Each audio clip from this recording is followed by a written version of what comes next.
Councilmember O'Neill. Here. Councilmember Beer. Here. Councilmember Beckmeyer. Here. Mayor Pro Tem Martin. Here. Mayor Vaterlaus. Here. Now we'll do the salute to the flag led by Councilmember O'Neill. I pledge allegiance to the flag of the United States of America and to the republic for which it stands, one nation, under God, indivisible, with liberty and justice for all.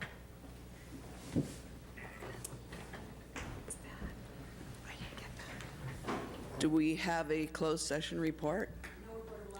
Thank you. So we'll go on, and our first item is a presentation, SFO presentation plan by Doug Yakel. Thank you. Thank you for the opportunity to brief you this evening on our airport development plan. This is essentially a long-range planning study that could guide future construction activity at our airport. Let me make sure I've got the clicker working. There we go. Just a little bit of background. SFO is the busiest airport in the Bay Area. We're about 2/3 of all the airline traffic that happens in this region. San Jose and Oakland airports split the remaining 1/3. That makes SFO the 7th busiest airport in the United States and the 23rd busiest in the world. In 2018, we accommodated nearly 58 million passengers. That level of activity drives a lot of economic impact in our region. We've got about 43,000 people that work directly at SFO for a career. That makes SFO the largest job center in San Mateo County, and it accounts for about $8.4 billion in business revenue. We also estimate that about 1,400 of those employees actually are Pacifica residents, and that those Pacifica residents earn an income of over $93 million annually, so it drives quite a bit of local economic impact as well. This airport development plan is really designed to take our airport from where we're at today, from 58 million passengers, to the maximum that our airport can handle. We've got 4 runways at our airport that jut out into the bay. We're not planning on building any additional runways, so eventually we'll reach a point where we can't accommodate any more passengers. We think that number is about 71 million, and we think we'll get to that level in about 12 years. So this airport development plan really gets us from where we're at today up until that maximum. So again, this airport development plan, or ADP, is a long-range planning study, really guides the future development at SFO, and it replaces the last master plan that we put in place in the late 80s and early 90s, and we're actually still doing construction projects that trace back to that master plan. Good example, if you drive by Highway 101 lately, you see a couple of construction projects underway that I'd like to quickly review with you. One of them is the construction of a new on-airport hotel. This is the Grand Hyatt at SFO. This will be a 350-room, 4-star hotel that opens this July 12th in the location of the same area where the old hotel was, the Hilton, that was in place up until the mid-90s. You'll also see along Highway 101 the development of a new Terminal 1. The first section of this is going to open also in July of this year. Future sections will open up in phases from 2020 through 2022. This is one of the largest projects we have going on right now. And also, we just opened up another long-term parking garage. This is at the interchange of the 380 viaduct. This will add about 3,500 parking spaces to the airport. So these are just a few examples of existing projects created under our previous master plan. So what's in this new airport development plan? This will really form the basis for environmental review. We plan to do an environmental impact report for a host of potential projects, such that when the need is realized for any of these projects, we can move immediately to financing them and phasing them for construction projects. This includes proposed terminal, roadway, and support facilities, but as I mentioned, this does not include any plans for runway expansion at our airport. The goal of this plan is to modernize our airport, to continue to enhance the passenger experience, and as we grow from where we're at today up until that maximum that we can handle, that 71 million, to ensure that our facilities, our parking, our roadways really match that level of activity that we grow up to within our existing runway capacity. What the ADP won't do It won't change runway configurations, it won't change flight paths, it won't expand the airport's property footprint, and it won't increase our runway capacity in any way. There's a variety of projects, a lot of which may be parking related or support facilities, but the projects highlighted in dark blue here are really the ones I'd like to focus on, and those are more focused on the passenger experience. So one of the first projects that we may look at doing is to reconfigure our existing international terminal. Right now, you know, there's a main hall with 2 security checkpoints on either side and 2 concourses. We're proposing to create 1 centralized security checkpoint. We would essentially make that main hall, we'd split it down the middle, and the back half of it would become post-security, such that passengers could go from one side to the other without having to go through a security checkpoint again. This would allow airlines to operate on either side and give the airport greater flexibility.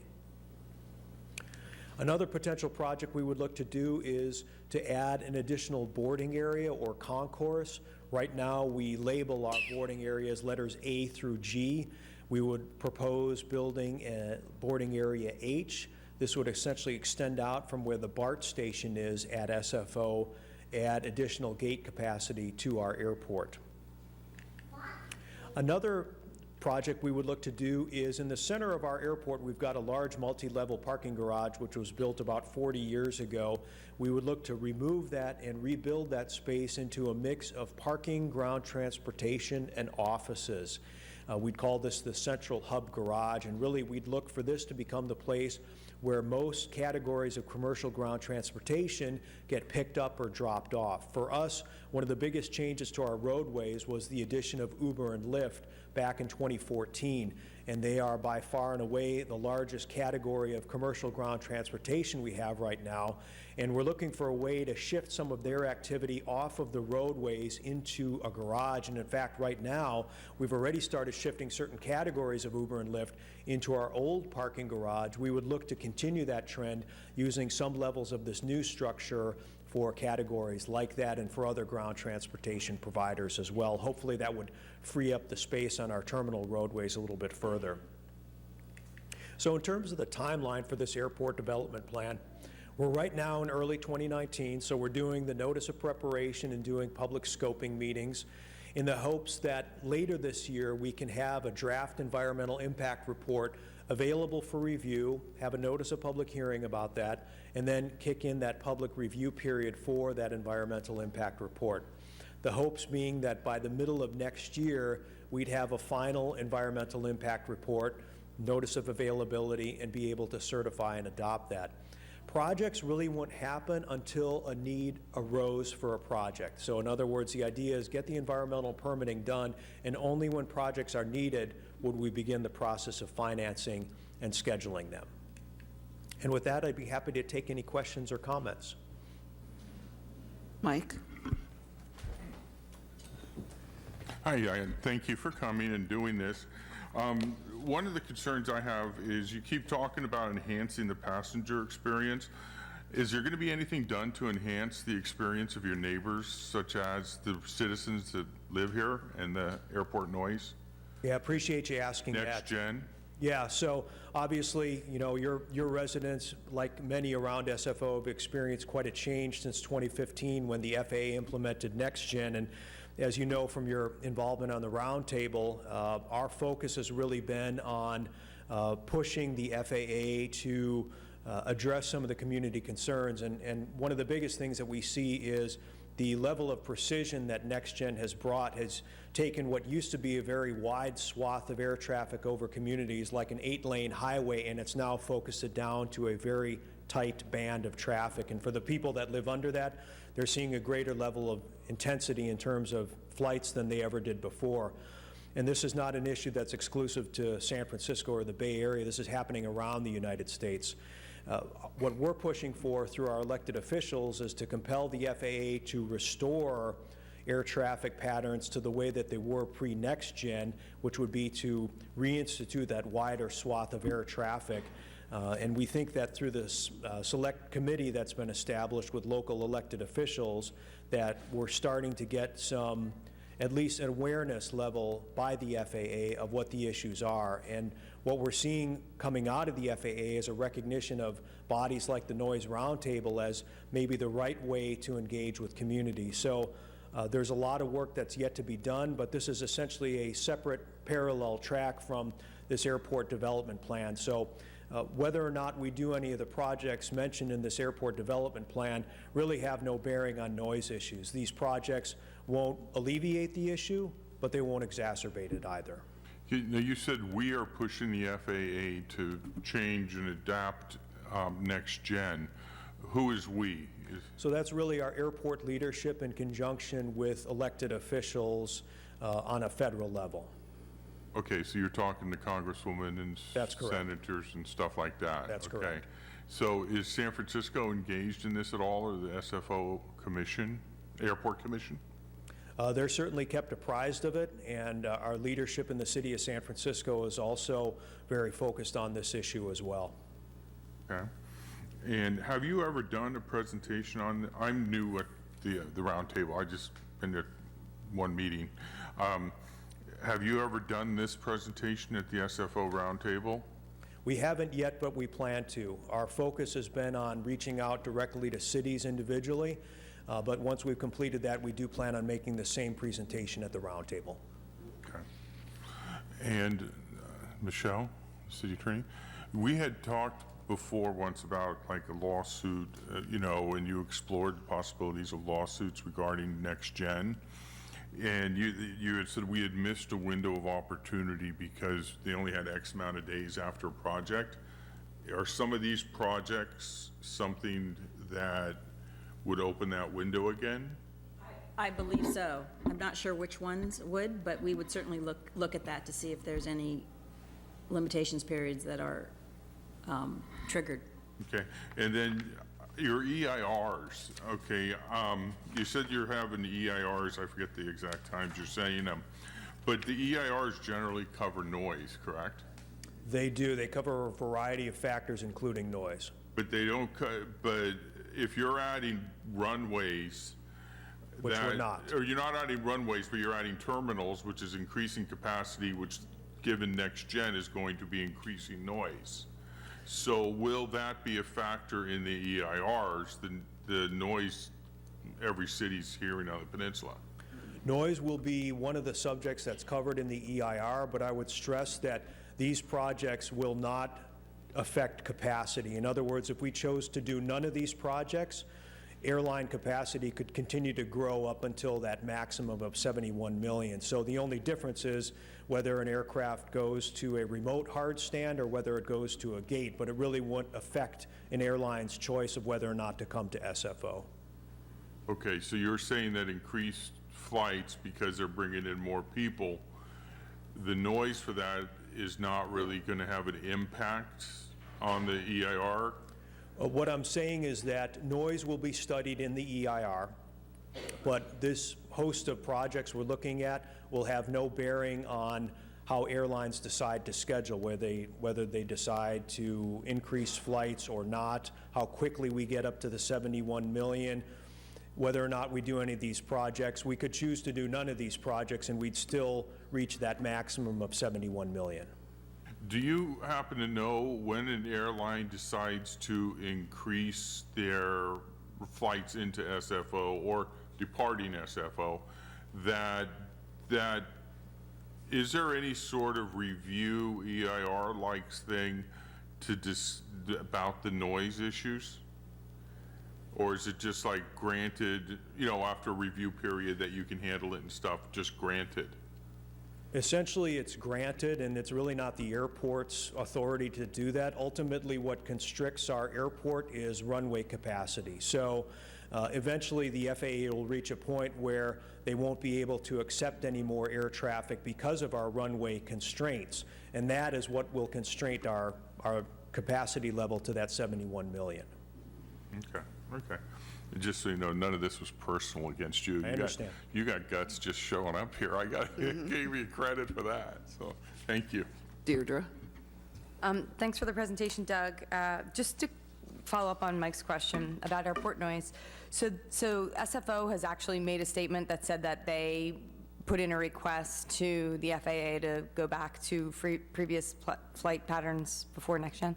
So we've been engaging with elected officials for several years now, ever since Next Gen went into effect. And, elected officials are hearing the concerns of communities, and they're asking for some guidance on what recommendations to make. And one of the recommendations that we're offering to elected officials is a restoration of pre-Next Gen flight patterns. A dispersion is the word that we're using, because really the biggest change over communities is that tight focusing of traffic where there used to be a more broad distribution. And this request for dispersion is not unique to us. In fact, other cities across America that have filed legal action against the FAA, this is exactly the same thing that they're asking the FAA for.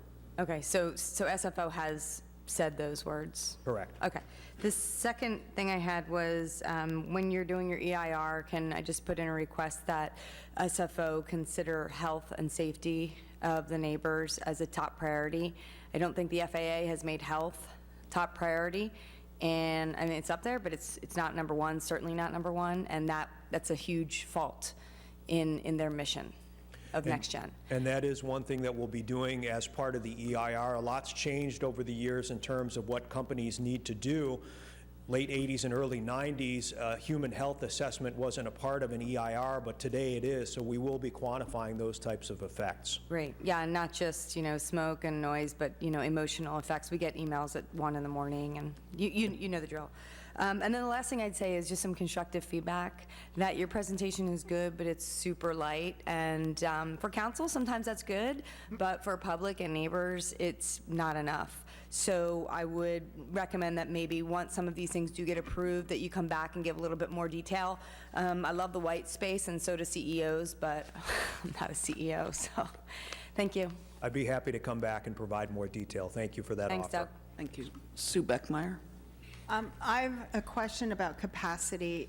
Your presentation shows that presently there are 57.8 passengers accommodated at SFO, and if I heard correctly, the goal would be to increase up to 71 million, and that would be considered at capacity for the amount of runways we have, et cetera. So growing from 54 to 71, can you explain how those numbers would be increased? That many passengers more, what things would increase? So for us, a key factor is asking airlines to use a larger airplane rather than adding more airplanes.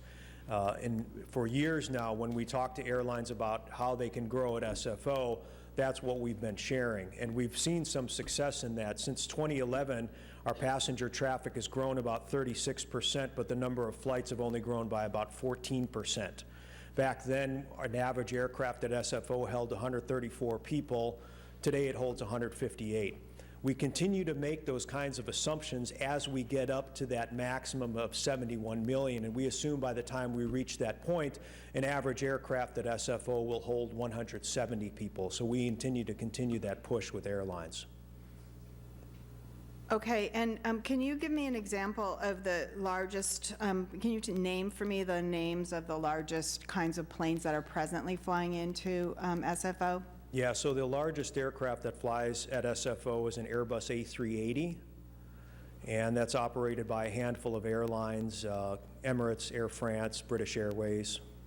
Is that the plane that they recently decided to cancel orders on? That's correct. They've elected to terminate production. To your knowledge, is there another plane that is going to be that capacity with a similar configuration? I don't think so. 20, 30 years ago, Airbus and Boeing kind of were at a fork in the road and had to make some decisions about what kind of airplanes they were going to make in the future. Airbus decided to go with super jumbos like the A380. Boeing decided to go with more mid-size aircraft like the 787 Dreamliner. And what's been proven out is that Boeing made the right choice, because airlines really don't want that huge type of aircraft. They struggle to get it to fit at gates at most airports, even at SFO. The taxiways that are eligible for use by this aircraft are very restrictive. and most airlines tend to be going towards more mid-sized twin-engine aircraft like the Boeing 787 Dreamliner, and this has been much more economical for airlines.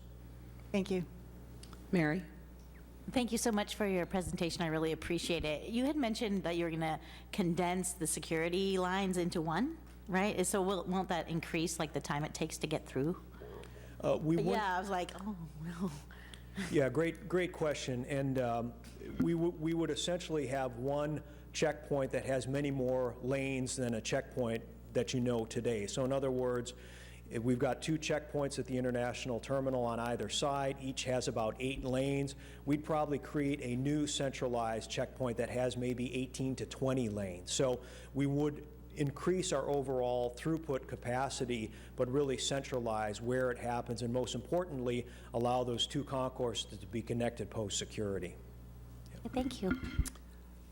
Will this affect the times of the flights? I mean, I know that they say that flights don't happen at 3 a.m., but I've heard them, that they're supposed to cut off at a certain time. I hear big planes at that time. Also Oakland, because with the Next Gen and San Francisco, they fly together. So now we've got the combined, all the flights from San Francisco plus the flights from Oakland going over Pacifica, when everybody used to go out into the ocean and fly.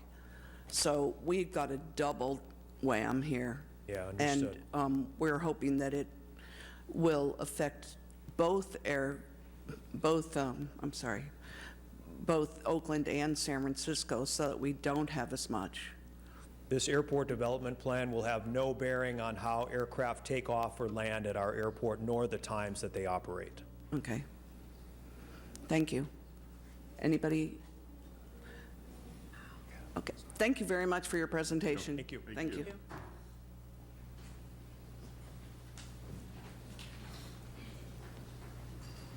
Tough job. Our next item is a proclamation for Patrick Checky. If he can come forward, and I will read the proclamation. If you want to just come up to the podium. Thank you. In recognition of Patrick Checky, whereas Patrick Checky has served the City of Pacifica as an Emergency Preparedness and Safety Commissioner from 1995 through October of 2018, acting as chair, voting member, and ex officio member during the course of his service on the commission, and whereas these 23 years of service have been marked by exemplary dedication to the best interests of the community, working towards the betterment of the community through participating in training at the Emergency Management Institute, EMI, in Emmitsburg, Maryland, in earthquake response and recovery consequences of terrorism, and conducting community disaster exercises and FEMA training at Mount Weather, West Virginia. And whereas Patrick participated in a multi-agency and special district drill designed specifically for the City of Pacifica at EMI, and whereas in his 9 years as facilities manager and acting as disaster preparedness coordinator for the Pacifica School District, Patrick worked closely with the Pacifica Police and Fire Department staff to develop a comprehensive disaster plan utilizing the incident management system, and implemented coordinated district-wide drills for the Pacifica School District for the first time, recognizing the importance of protecting the 4,000 children in the school district.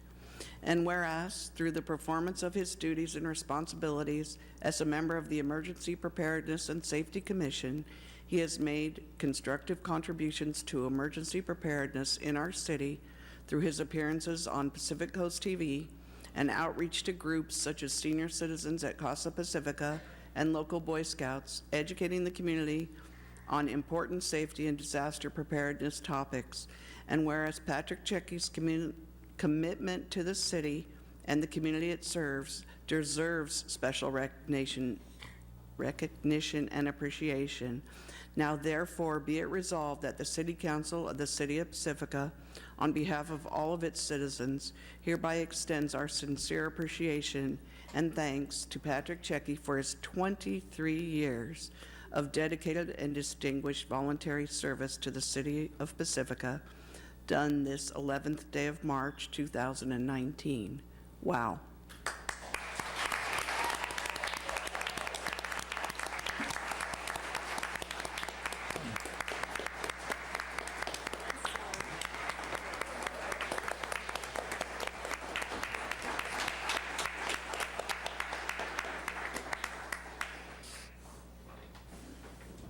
You'd like to say a few words, please? Thank you. This is very humbling. I wasn't really doing something nice. I had a passion for these people that are here, and the difference it can make when you're aware, when you've seen it and heard it before, done any kind of a drill, just being aware.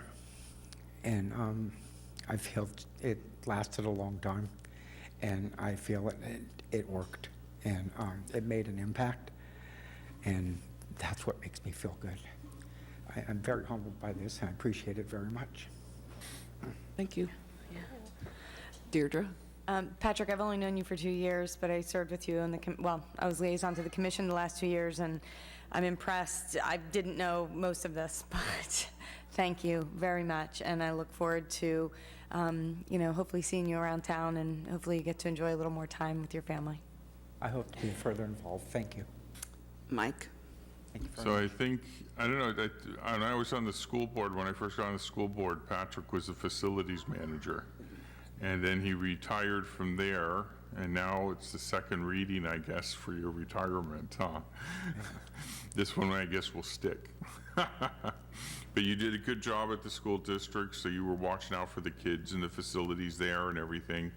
And then you went up and you went out for the entire city, and you're to really be commended for that service and caring enough that to prepare for something that we all hope doesn't happen.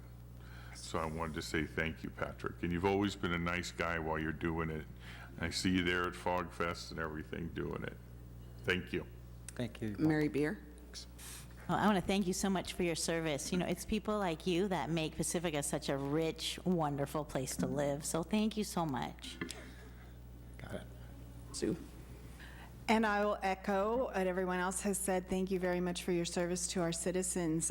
As a school district employee, I'm especially thankful. I had heard your name. I think you'd left before I became an employee there, but I definitely heard your name in glowing terms. And thank you very much for all that you did to keep our facilities maintenance and safety going in our district. And then upon retirement, continuing that work. So thank you. You're very welcome. And I want to thank you for everything you've done for the city. And my kids, I used to see you almost every day when my kids were in school, and they're in their 30s. So it's been a long time. And I hope you enjoy your time to yourself and your family, with your family. So thank you. Let's get a picture. Can Picture. we get a picture with you? Yes.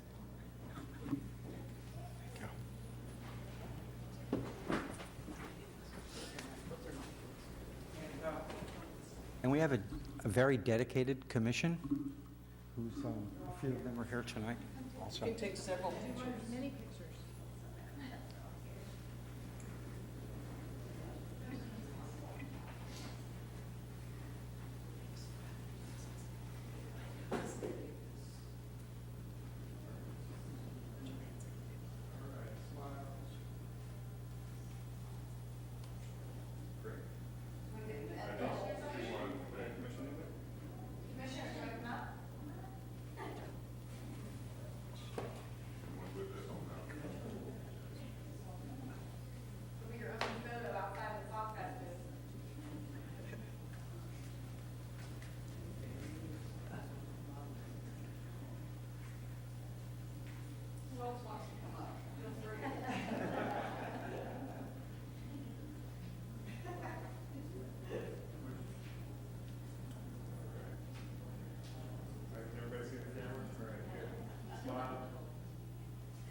They're- Even though they're in the business. Okay, when Mike comes back.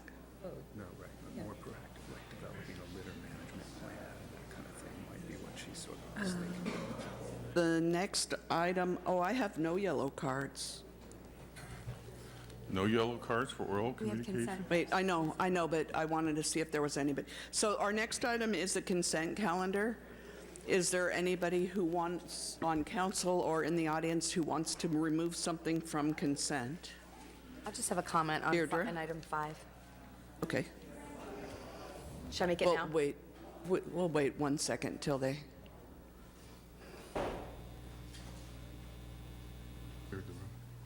well, they're pretty quiet. Okay. Deirdre has a comment on number 5. Should I make it now? Yes. Okay. I just wanted to make a note to the public that this is for the design of the Cattle Hill parking lot project up at the top of Fassler, which is pretty exciting. So next step is to get some funds for actually building it, but first step is the design. So thanks to all who worked on that, and looking forward to seeing the final product. That's it. Okay, sorry, we'll do real quick.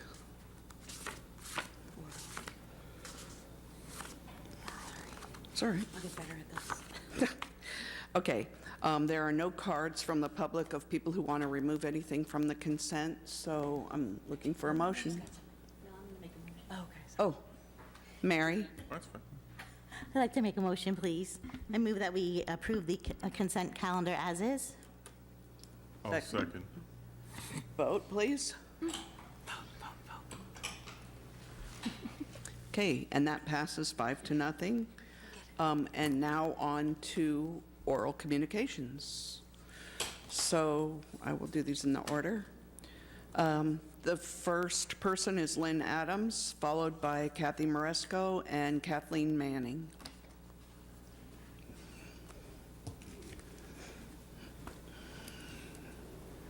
Thank you, council. Thank you, staff. I'm here. I haven't been able to come for the last several months, but I did want to make sure you all had kind of a report of the Pacific Beach Coalition's name change. Last month in February, we became the Pacific Beach Coalition to encompass the Pacific Ocean and to expand our efforts beyond Pacifica whenever possible, and to try, as we always have, to get the entire population to take care of our ocean and our planet, and to engage more people. So last year, in 2018, our results were, we had over 13,352 volunteers last year that collected and removed 161,000 cigarette butts that would have flowed into the ocean. We removed 17,000 pounds of trash, 2.6 thousand pounds of recycles, which comes just under 20,000 pounds of debris that we kept from the ocean or that came out of the ocean that we collected. We also engaged volunteers for habitat restoration, and we partnered with businesses that brought teams from all over the place, from San Jose and beyond. And we had 1,100 volunteers come for givebacks where they restored the habitat along the coastal trail between Rockaway and Lindemar. And all together, our work for the year ended up netting over 50,000 pounds of green waste that was removed in the form of weeds. And a lot of that was thistle that was up on the Rockaway headland itself, and the Rockaway switchbacks, and of course the coastal trail between the base of Lindemar all the way up. And we also dispersed 250 cubic yards of wood chips, which equates to probably more than 25 truckloads of wood chips by hand, carrying them with gunny sacks, basically, and carrying them up along the coastal trail. So it was a very hard work, but they did it to restore the health of the land, so that we can get native plants growing. And that's the next big step, is replacing the weeds with native plants that can take over that space. and creating a habitat that it's good for. We also engage 7,500 students in school assemblies, and I want to leave you with setting the date, please, for Earth Day this coming year, which is going to be April 27th, and we all need a little kelp. We're going to honor the kelp this year, and we all need a little kelp, so I hope that you all can help us help the kelp and learn about kelp this year as we educate and inspire and learn ourselves more about kelp and engage the public to clean our beaches. Thank you. Thank you, Lynn. Kathy Maresco, followed by Kathleen Manning and Linda Jonas and Elsie. Hi, thank you. I'm Kathy Maresco from Pacifica here. And after the goal-setting session that you had on Saturday, I wanted to encourage you to speak to ways that you would be increasing funds to Pacifica to pay for the projects and initiatives that are on the list for things to happen to Pacifica, things that would increase our tax base or funds that you have coming in from other government agencies, state, county, and federal. Thank you. Thank you. Kathleen Manning, Linda Jonas, and then Marcia Murphy. Thank you. I just have a quick announcement here tonight. One of the projects of the Pacifica Historical Society is the restoration of car 1409 from the Ocean Shore Railroad. We're having a meeting this Saturday at the museum from 10 to 12, and certainly welcome everybody in Pacifica to come and help us make decisions and to make plans for the future. That's 10 to 12 at the Coastside Museum. That's 1850 Francisco. Used to be the Little Brown Church. Thanks. Thank you. Linda, followed by Marcia Murphy and Suzanne Moore. Oh. We're here on behalf of the Historical Society to tell you about our 4th annual Pacifica Jack Cheese Contest. That's why we look so cheesy here, okay? But you may not know, Pacifica Jack Cheese was the first ever California Jack cheese. Traced in the archives through history, a disgruntled employee stole the recipe and took off down the coast. Monterey Jack cheese. But we did find a dairy that could make up our recipe, so we sell it at our museum. And it's really delicious. I brought samples back in the back of the room there tonight. I have flyers back there for people to sign up to be a contestant or just to know about it, to come and join us and help have a good time with us. So, the April 6th is the date. It will be at the museum, and we will start at about 4:30 for public to come in.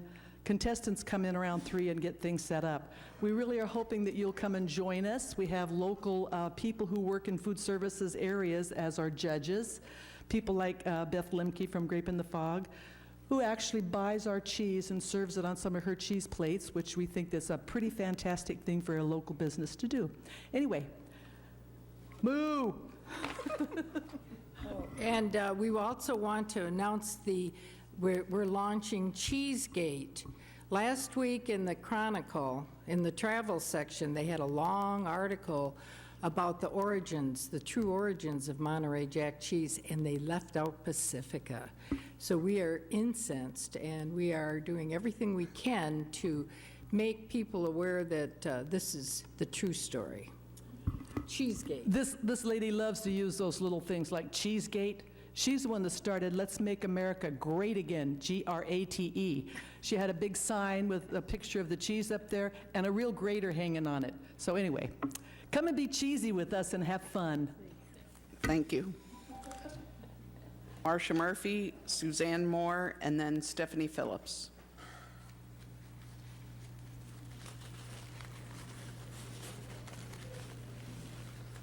I'm Marcia Murphy from Lindemar. The cheese was really good. Anyway, I was at the goal meeting thing on Saturday too, and I really want to thank you guys for putting the RV homeless situation as an urgent thing to deal with. I really, really appreciate that.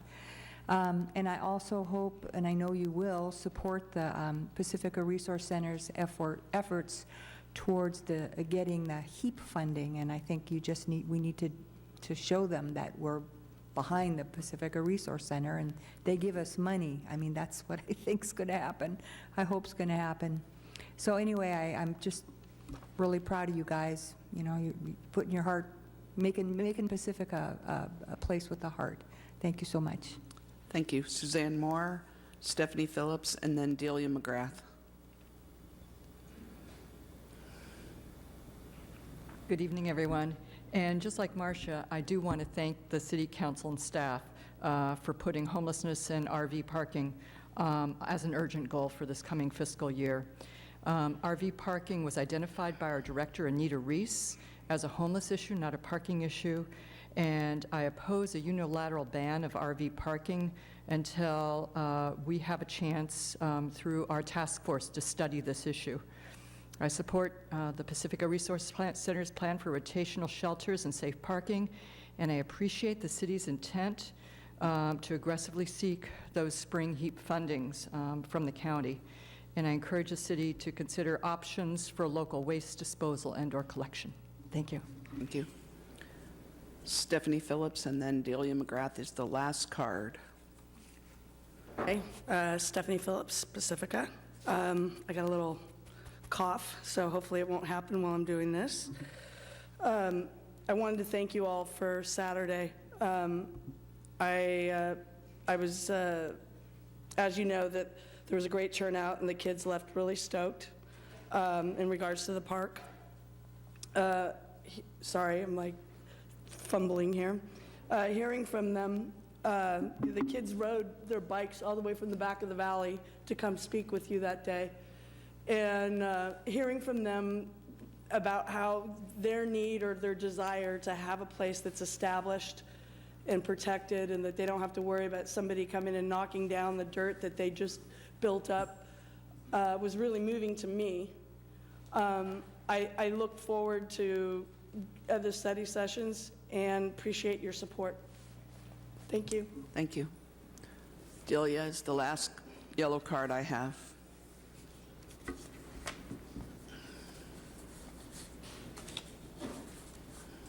Good evening, Council, and all who are present here this evening. My name is Delia McGrath, a 41-year resident homeowner of Pacifica.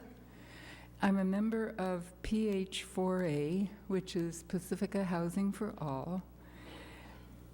Thank you, Council, for understanding the importance of finding solutions for the RV and vehicular housing needs of Pacifica residents, and for your compassionate response to consider this pressing city business.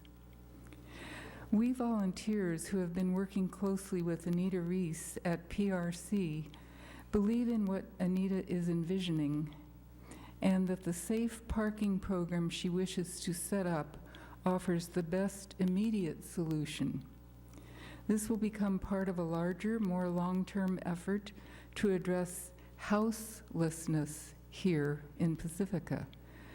The safe parking program, with strong support from City Council, can most likely become a reality. Pacifica Housing for All will do our part to help in this endeavor. We've been engaged with residents who live in RVs. We recognize there is willingness and receptivity on their part to participate.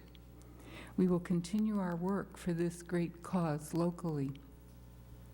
We're grateful that Pacifica has a dedicated and hardworking city staff. We will be happy to work with staff to assist in locating and securing a city lot that can be leased to PRC as a first step in the safe parking program. We are confident there are solutions for our RV waste disposal, including funding for a permanent waste disposal site or a scheduled waste disposal truck. When people work together with goodwill, we can accomplish almost anything. Thank you. Thank you. Is there anyone else who wishes to speak? Okay, seeing none, we'll come back to council communications. Who wants to start? I'll start. Okay. Okay, I'm getting the flow of what this work is like. It seems to go busy, not as busy, busy, not as busy. And then we're just coming off a really busy time. We've had meetings for interviewing citizens for commissions, attended the Chamber Awards dinner, and we had a tour of the EQ Basin. I attended the Beautification Advisory Committee and the City Council goal-setting meeting that we just heard about. And in addition, I've met with some merchants and business owners in town, Soul Grind, A Grape in the Fog, and Tisdale Design, to learn more about their businesses and working with the city of Pacifica. And have had a number of meetings with citizens on topics ranging from addressing the homelessness crisis to beekeeping to hastening economic development, and parking was a big one as well. With regard to Beautification Advisory Committee, there are 2 ways that they're going to be looking for volunteers if you're interested. There's going to be an additional planting and maintenance day for the bulb out planting areas on Palmetto. That's on March 23rd at 9 a.m. So if you're interested in getting involved, that's a great time to come down. And they're looking for volunteers to participate with the chair on the Mayor's Beautification Award Committee. You can contact Patty Huntalis for that through the city's website. Okay, Mike? Let's see, I also was at the Chamber of Commerce dinner and saw the several businesses that received awards. It was good to see them. I also was down in Redwood City at the LAFCO budget meeting, since I'm on the budget committee, and it was a budget, right? But the highlight was it was raining so hard they took us down to the secret tunnels underneath the government center down there so that nobody has to get wet. And I was telling the council in closed session, it was really kind of interesting. They had this one low pipe, and they put a silhouette of a duck on it so people would know to duck under the pipe. I thought it was government humor, I also attended the SFO, in my capacity as being on the roundtable, the SFO tech meeting, and that's pretty much, we're going to be doing like a business plan or something like that. So that's just the first step in that. And I was there along with all my colleagues at the council goal setting on Saturday, and that'll probably be talked about later. Mary? Sorry. No, I didn't even push, girl.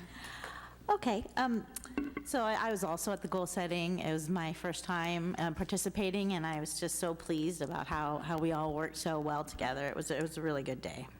I also attended the Pacifica Resource Board meeting, and I also want to thank Peggy Jensen from Homes for All, our city manager, Kevin Woodhouse, and senior planner, Christian Murdoch, for coming and presenting to the Pacifica Collaborative. Home for All, what Home for All is they're working to inspire community engagement and to help the community better understand housing issues and come to solutions together. And so we're looking for people to participate in the process. I think is the meeting April 13th, Kevin? Yeah. So April 13th will be the first community meeting, and there's a lot of different ways that you can get information to us about who you think would be able to participate. We're looking for people from all sectors of the community. It's really important that we have everybody come together and engage in these important conversations. We did the commission interviews. That was really, really interesting. Again, I've never done that before. And I toured the EQ Basin. That project is so innovative, and it was just amazing to see it in person. And I think that's it. Thank you. Deirdre? Just a reminder about Earth Day coming up, April 27th. Lynn Adams already talked a little bit about it, but I always get up here, since I have your ear, and recruit for my site, which is the waste collection site. So I look for people who are about 14 or older and ready to work. and they have a loud voice, too. So contact me, contact the Beach Coalition. If you have any places that you want worked on, we'll get a team together for you. If you see an area that you think needs to be weeded or needs to be cleaned or maybe even painted, we'll help you get a team together, as long as you're willing to lead that.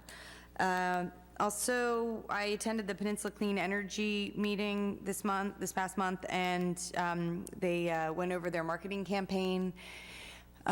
It's pretty interesting because they have a lot of money and they're looking to spend it on marketing the use of electric vehicles and spend their money on being able to get electric vehicle charging stations. So I think we only have one space here in Pacifica for it, but the push is to get them at more multi-unit housing areas. More people are going to be willing to purchase electric vehicles if they have a space to charge it. So stay tuned for more of that. And then this week I'm attending the San Mateo County Office of Sustainability Climate Collaborative on Wednesday. It's all about fire and disaster and climate adaptation in light of the recent fire disasters. And that's all I have for this week. Okay. Sue, I forgot. Mary? I forgot two things. Okay, go ahead. So the Center for Age-Friendly Excellence and the Age-Friendly Task Force have completed their focus group, so we're really looking forward to seeing the data from that, taking a look at it, and seeing what kind of programs we can move forward through that data. I want to thank the Center for Age-Friendly Excellence for doing that. I also want to remind people that November 2019 marks the 250th anniversary of the accidental discovery of San Francisco Bay by the Portola Expedition. And there's actually a project page the city has created, so please take a look at that on the city website so you can participate in that. And Pacifica's third annual Youth and Family Summit is happening this weekend at Ingrid B. Lacey School from 10 to 2. Thank you. I went to the Rotary meeting, and they meet at 7:30 in the morning.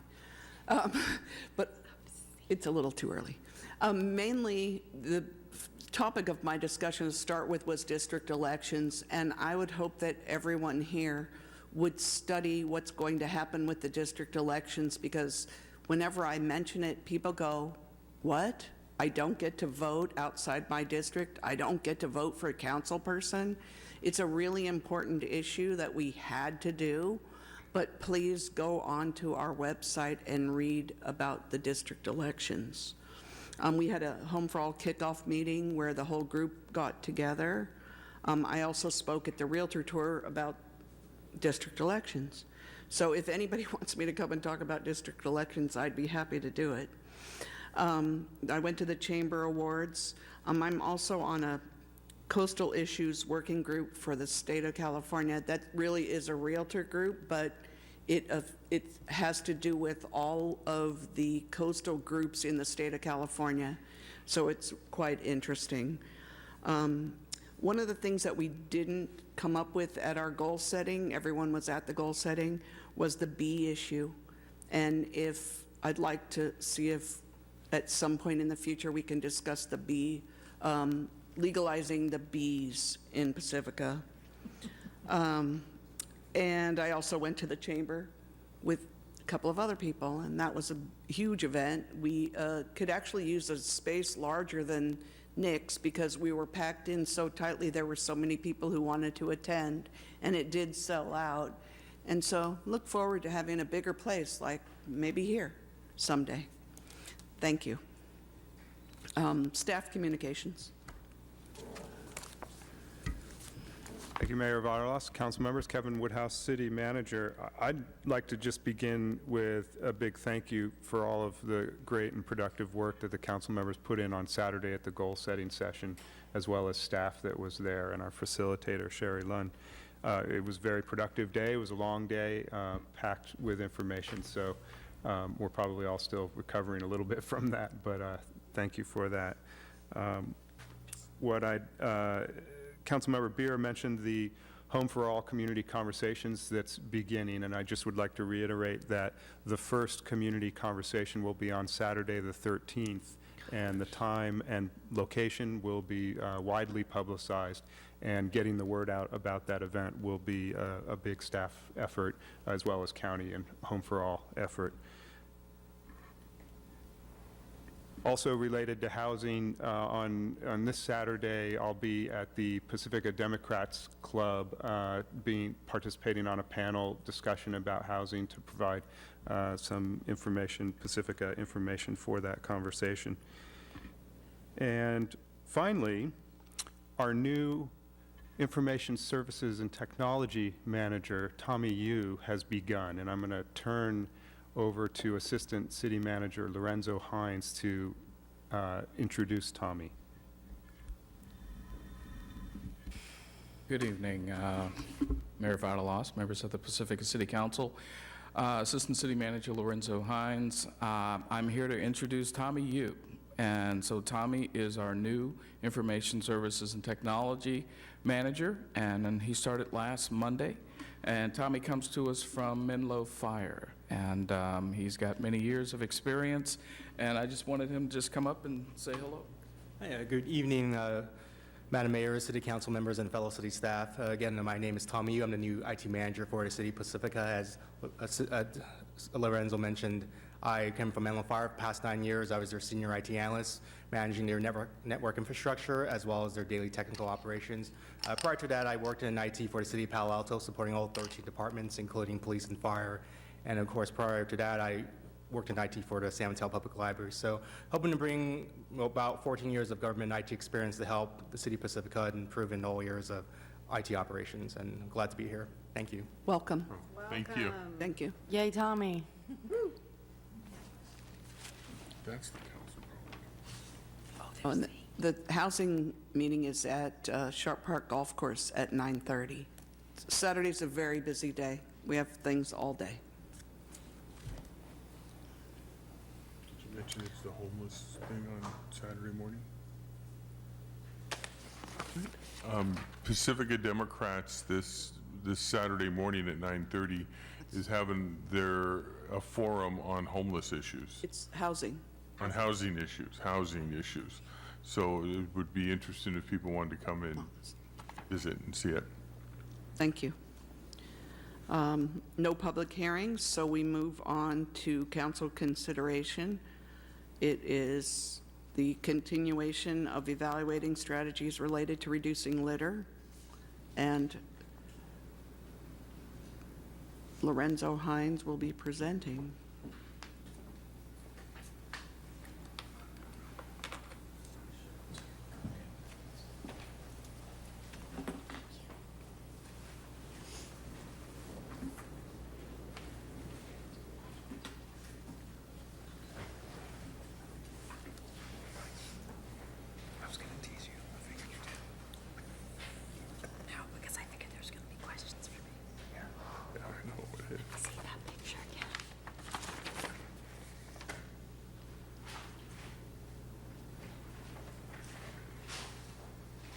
You know, while he's setting up, I was thinking about another item that I've been hearing a lot about, which is illegal fireworks going off at random times in the city. 1:30 a.m., we got a notice from someone. Please, who's ever setting off fireworks, just quit, okay? It would make a lot of people happier. I don't want to hear about it anymore.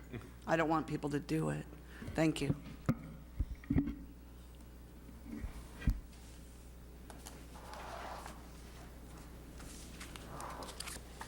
And speaking of fireworks,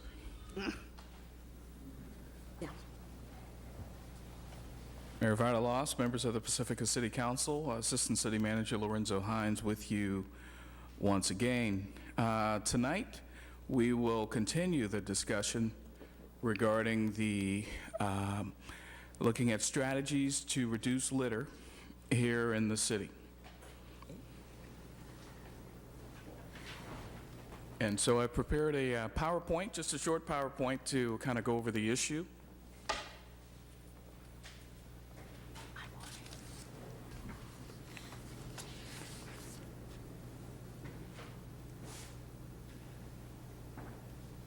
And to review where we've been and where we may want to go. So the 2018-19 Council prioritized project and initiative work plan focused on assessing different strategies for improving the city's fight against litter. On August 13th and September 10th, 2018, the City Council discussed current laws and practices here in the City of Pacifica related to reducing litter. Council then directed staff to develop an ordinance to revise current law for certain single-use plastics and encouraging the use of compostable paper cups. On October 22nd, 2018,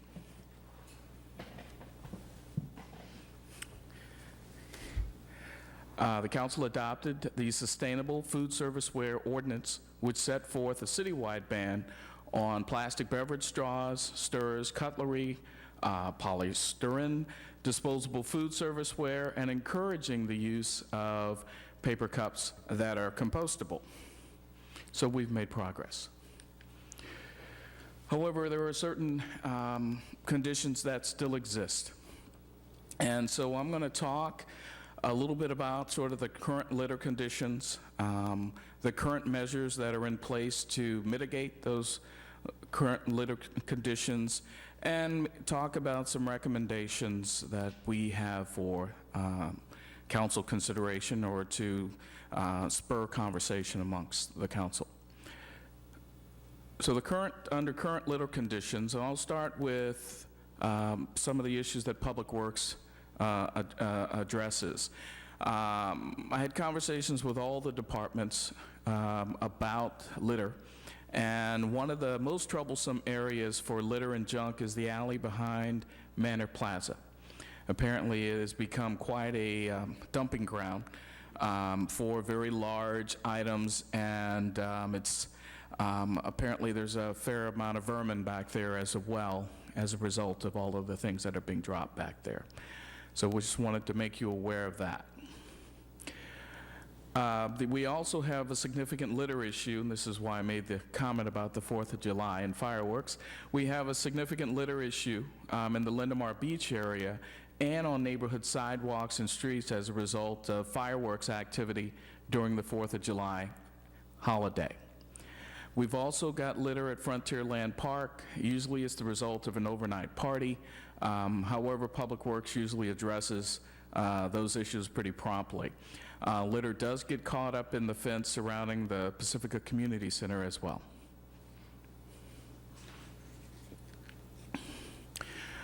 Parks, Beaches, and Recreation Department also receives inquiries about trash in parks, trails, and beaches, because there are sort of a lack of or no recycling containers in the parks, trails, and beaches.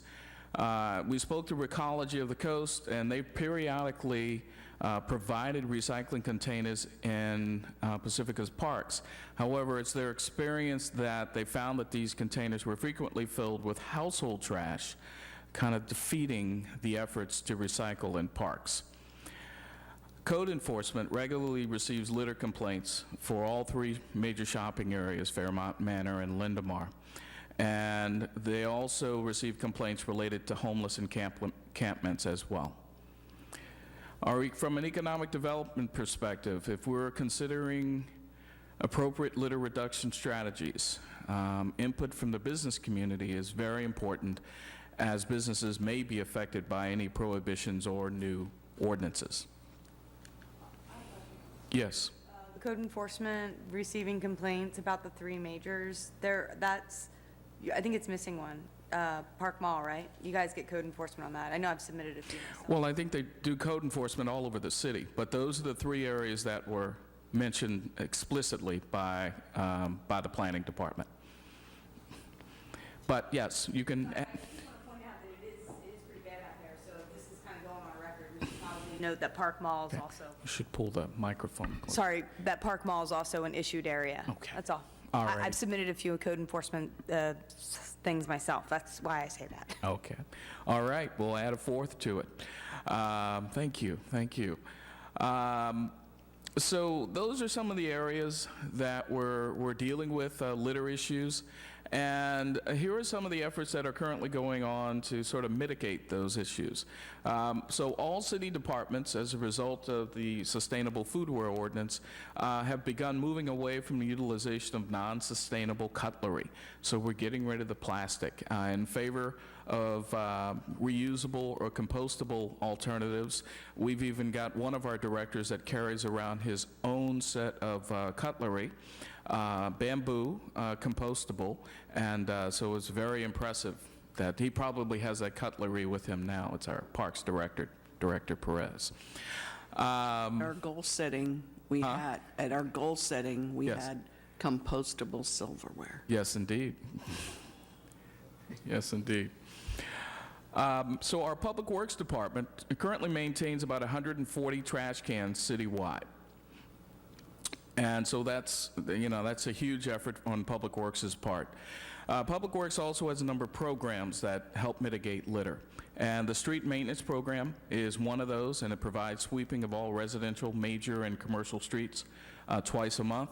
The Adopt a Spot program allows sponsoring groups or businesses to adopt a city median and or a city roadway island or parking lot area or portions of public right-of-way for the purposes of maintaining or improving the property.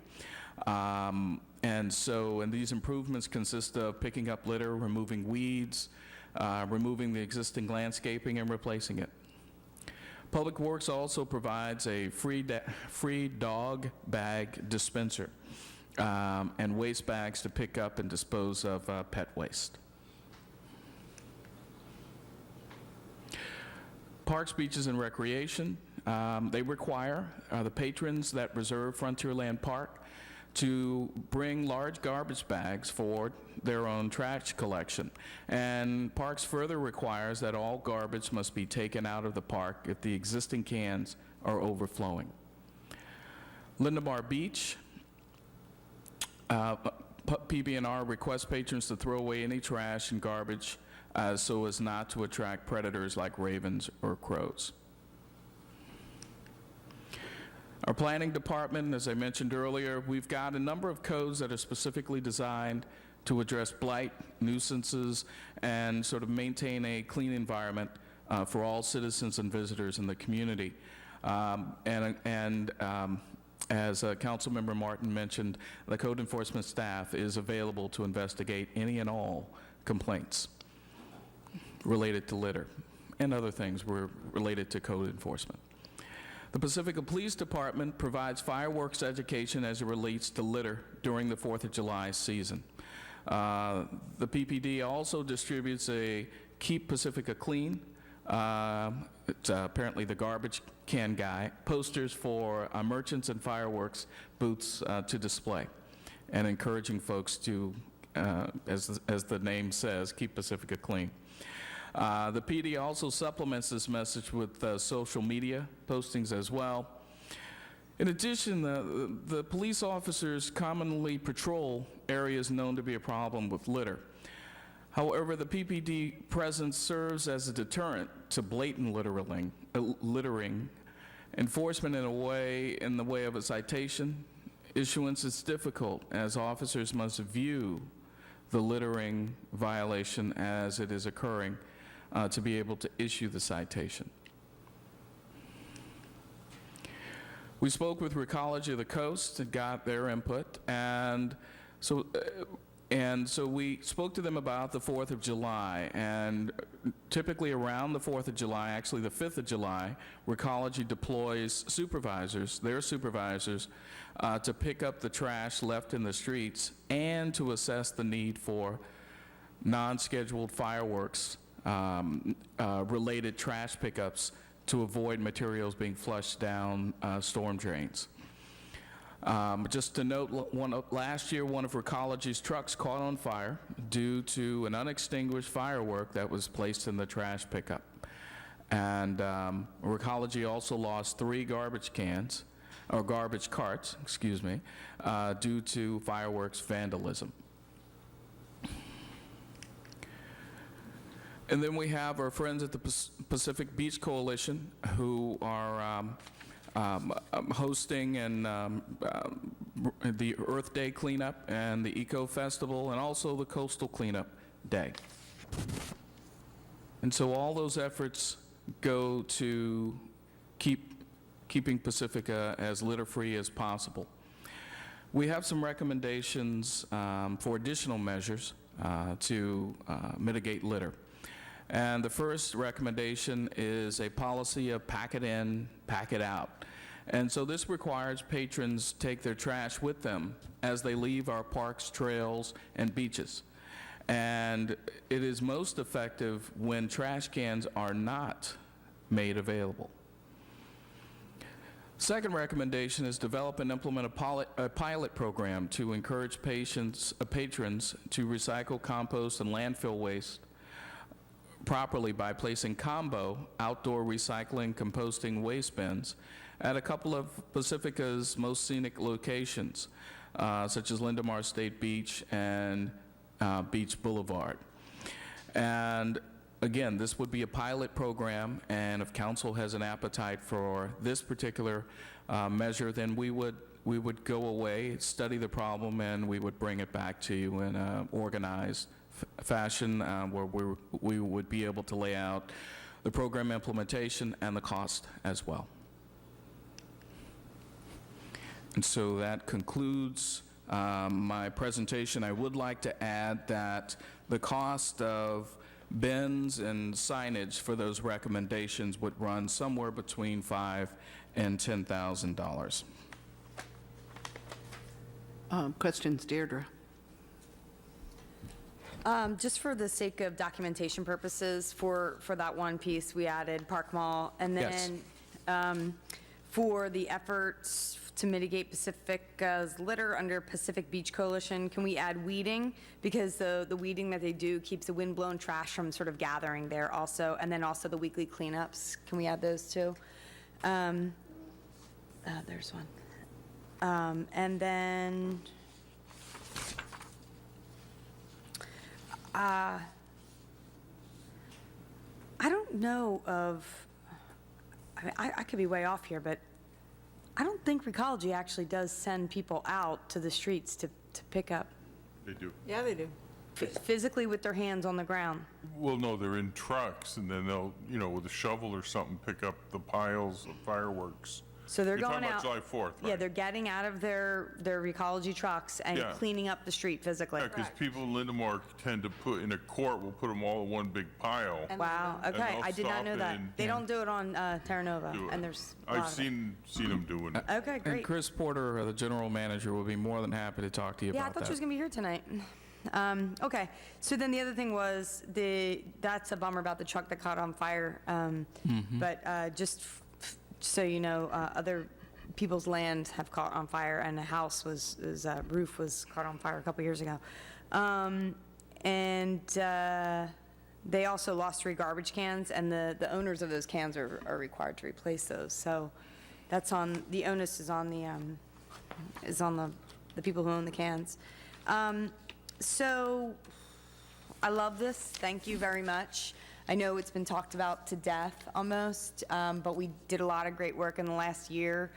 And so I'm giving all the positive stuff up front. I don't see how the recommendations exactly map to all of the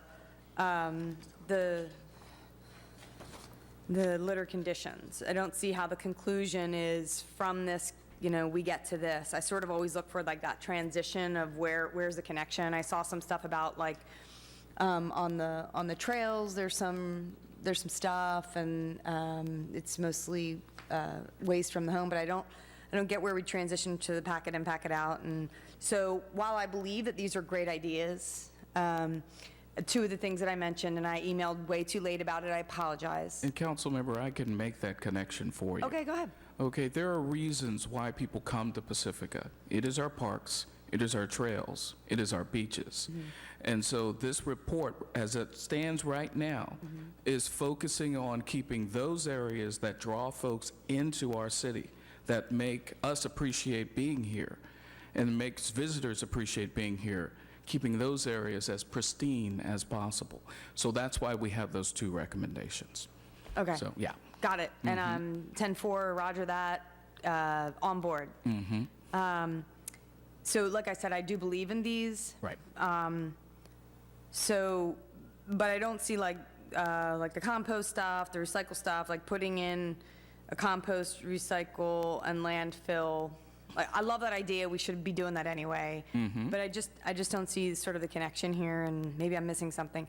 But as I mentioned, way too late, I apologize, that the two previous discussions that we had about this, I had mentioned wanting to see sort of more business compliance or business collaboration. I think one of our PB&R commissioners had mentioned that over a year ago. And so, not to beat a dead horse here, but I think it's sort of one of those things that we should always really be talking about.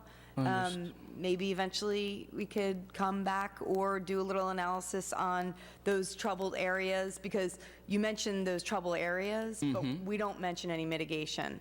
We don't mention, and I know like Lindemar, I'm surprised we get complaints down at Lindemar at Kimco, because I always see a maintenance worker out there, and the place is pretty darn clean if you ask me. It may not be beautiful, but it's clean. That Park Mall, it's just, it's a major area for dumping. I've tried to call the Chinese Benevolent Association, who are the owners of the place. I mean, it's just, I just wish that maybe the businesses would come together and we could put together some sort of a business plan, a community plan. And I know the people here on Palmetto all clean their spaces, and it's great, and they all participate in Earth Day. So let's maybe think a little bit more creatively about that. That's really my feedback, and I think Lynn Adams is here as maybe a point to discuss that too, because the Beach Coalition has suggested that in the past too. So what would you, tell me a little bit more about what you'd like this to look like, as far as, we've covered the parks and sort of the natural.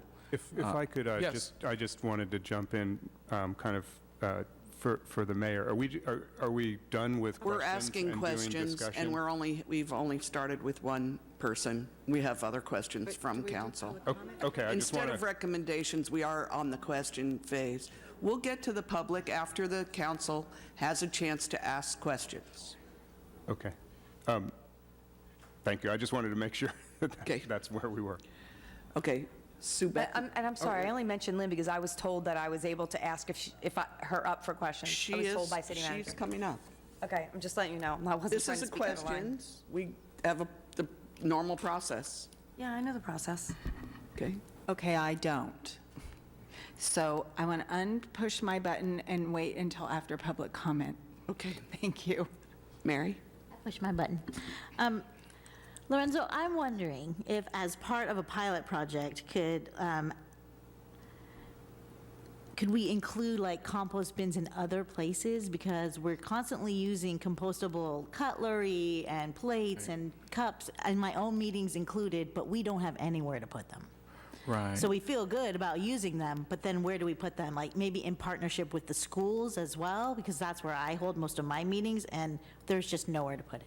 Well, Recology can furnish compost bins, and so we can add that element to the pilot. We wanted to keep it to a couple of areas just to make sure that it would work. We're still worried about folks using these bins for household waste, and so yeah, I think that's something we can factor into the pilot. But let me add to that. I mean, just because I think there's I guess the focus of these recommendations are in regards to public areas. And if we're going to have composting or recycling bins in public areas to start with a pilot. Certainly at city facilities, we've been talking about internally having the appropriate bins, but it's not typically the city's role, but I'll pose it as a question. Does the council want us to communicate with and advocate for other agencies like the schools to also be providing these services on their facilities? But those are business decisions that they need to make that we could encourage. But the scope of these recommendations are really related to when we think about the outdoor public areas, because that's the area that we can, as the public agency, try to address. Okay. it does actually on paper seem counterproductive to take away garbage cans, but there's a garbage can right outside where I work, and it could be empty, and 5 minutes later, it's full of household trash that someone has driven up and dumped all their household trash in the garbage, which causes it to overflow and not be able to be used by everybody else. So I'm starting to understand why we don't have garbage cans. If I could just add clarification, it wasn't our recommendation that we would be removing current garbage cans. It was that when new trailheads like the Cattle Hill Trailhead is established, that for the pack it in, pack it out test and concept, that we not install a garbage can to begin with. And that's kind of a proven strategy for trailheads. They seem to work, but not to remove existing cans. If the philosophy really catches hold and does work, then that could be a future consideration. Thank you. And I work in Rockaway. We work very hard as the business is there. We clean up trash all the time. Every day we clean up trash. I don't know how to stop people from littering. They're going to continue to litter, but we all do our part to keep it clean. And yet, when they have beach cleanup, they still have a lot of garbage.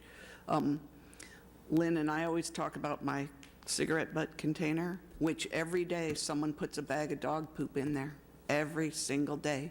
And they could walk 20 feet to the garbage can, but they don't.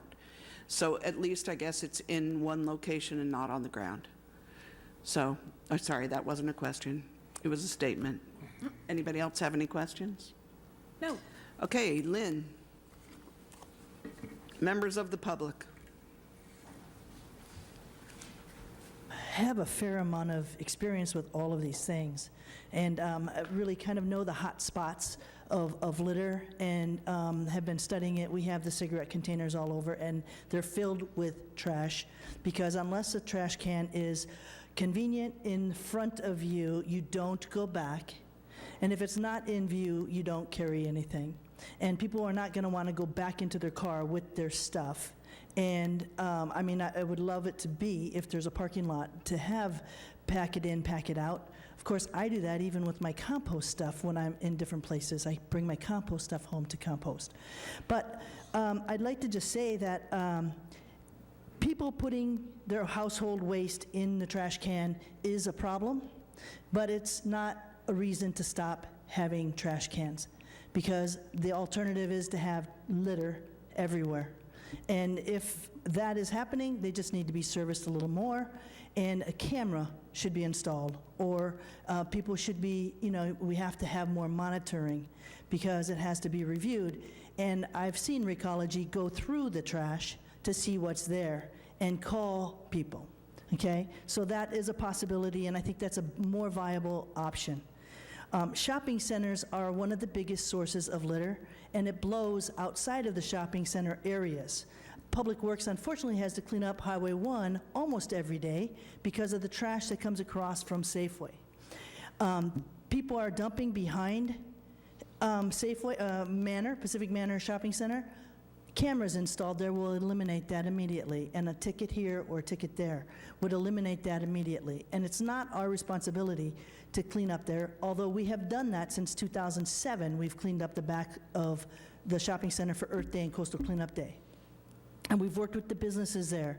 There's one garbage can in the Safeway, in the Manor Shopping Center, one public one, and there's one on each side, a little small one on each side of Safeway. That one is never serviced, it's always overflowing, and the parking lot is filled with stuff. People don't even want to pick up anything there because there's no garbage can to put it in that isn't full. So my suggestion is that we ask shopping centers to mandate shopping centers to have we have an ordinance to mandate that shopping centers have a litter management plan. They have either a team come in and clean up the parking lot every night, every other night. They have garbage cans in their parking lot that they service, that there are garbage cans to take litter. because then the litter is not going on the floor. People can go from their car to a can, or someone can pick it up and they have a place to put it. No cans at the community center. That's why there's a lot of trash. There's no cans in the parking lot. Even over by the parking meter, there's no trash cans. And the only trash cans there are is by the skate park. And the kids, unfortunately, are on the inside of the skate park and leave their litter in there and not out. Okay, I mean, I've seen it all. We clean up every week at a different location in Pacifica. Personally, last year I led at least 50 give back teams that came out, and we cleaned up Rockaway and Lindemar mostly, sometimes 2 and 3 times in a week, and we still get 20 pounds. But it's a lot of times it's blown stuff.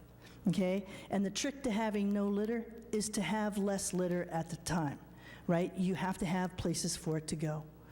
And so strategic trash can placements, and I can tell you, because in 2005, I think, the trash cans at Sharp Park were the ones that were open, and everything blew out, and the birds pulled everything out, and I was the site captain there, and after coming back every time, after time, after time, the cans were small and filled, and the birds pulled everything out. I went to City Council, they installed trash cans all over the place, and immediately there was 100% reduction in trash. There was no litter at Sharp Park when the trash cans were spaced periodically. And I know that's expensive, but maybe there's some alternatives. To have double trash cans in places to handle the flow so the public works doesn't have to go there every single day, to have bigger trash cans, but whatever trash cans we have, they have to have a lid. They have to have a way to keep the litter in there. And they have to be serviced enough that they're not overflowing. And that's the big deal. And if people are dumping their household trash in there, they need to be caught. They need to be caught. And that's a challenge, but it is what we need to do, and we can put it out to the public. Look, you see anybody dumping, send us a photo. We caught someone dumping a mattress up at Muscle Rock with a paraglider that got a picture of him taking it out of his car, and we got the license plate. The police visited him, and that was the last time that happened. So those are my things. Another complaint we have is that code enforcement, we call code enforcement, we don't know what happens. Have they done anything? We don't know. So part of the process should be that they send a note back to whoever made that call and says, this is what we did, this is what we achieved. I recommend more trash cans, not less, but I recommend them strategically placed. I know that's a challenge, but it does make a difference. I also recommend in public places, the bus stops, Samtrans is called on to have garbage cans at their bus stops. It's a big source of litter, especially at Terra Nova High School. We put trash cans up on Hickey Boulevard. It made a huge difference, and they called Samtrans. Samtrans is responsible for servicing them, not City of Pacifica. Immediately reduce trash in those places.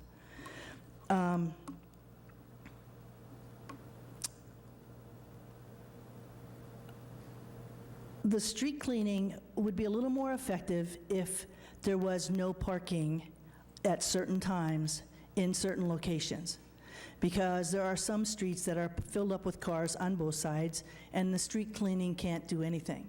But I can say that it's made a huge difference in the amount of bottle caps, the amount of cigarette butts that have come out to the ocean in the first flush. It makes a huge difference, I have to say, and I'm really grateful for the street cleaning that we have. We could make it a little more effective, especially in really needy areas, by putting up, and maybe that would be the target. Let's find 3 or 4, 5 needy areas and put up street parking on this day at no parking on this side, no parking on that side. Okay, that would make a difference. So those are some of my suggestions. I love the pack it in, pack it out. That works for me. It doesn't work for some people. And the one thing that people don't want to pack out is dog waste. And if you have a little dog container, it's too small, and people put their regular trash in there, and now that's overflowing. So now you have a pile of dog waste and litter. So it leaves it open. It's a challenge. So those are my comments.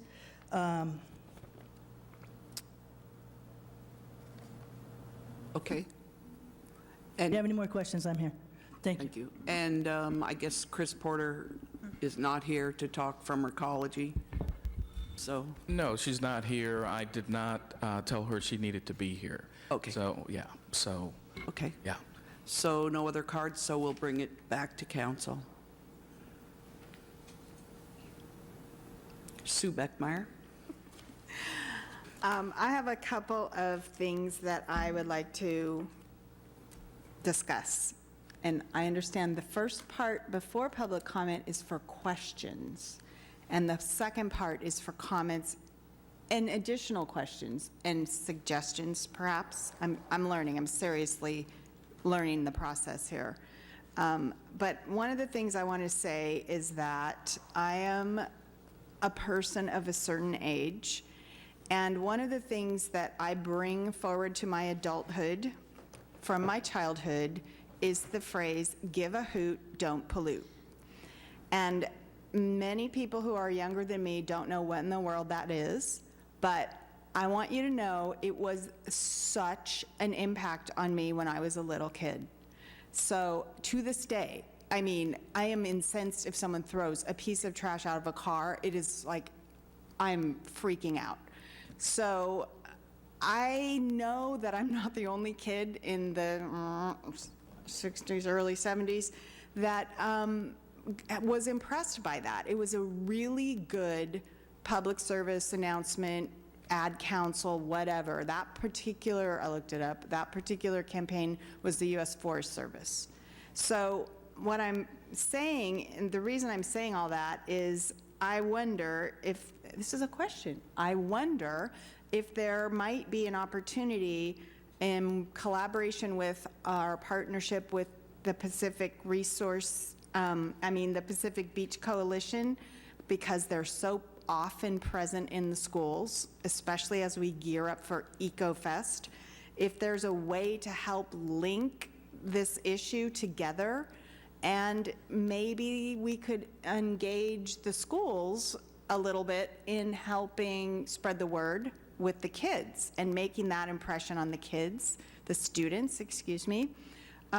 We might be able to encourage, and I realize we don't run the school system, but maybe as a partnership kind of thing, encourage art program kinds of things. The North Coast County Water District has a poster contest thing that they do, and it's totally optional. No one has to do it, and not everyone does, but it does produce this nice poster that we put up, and it's really cute little kid drawings.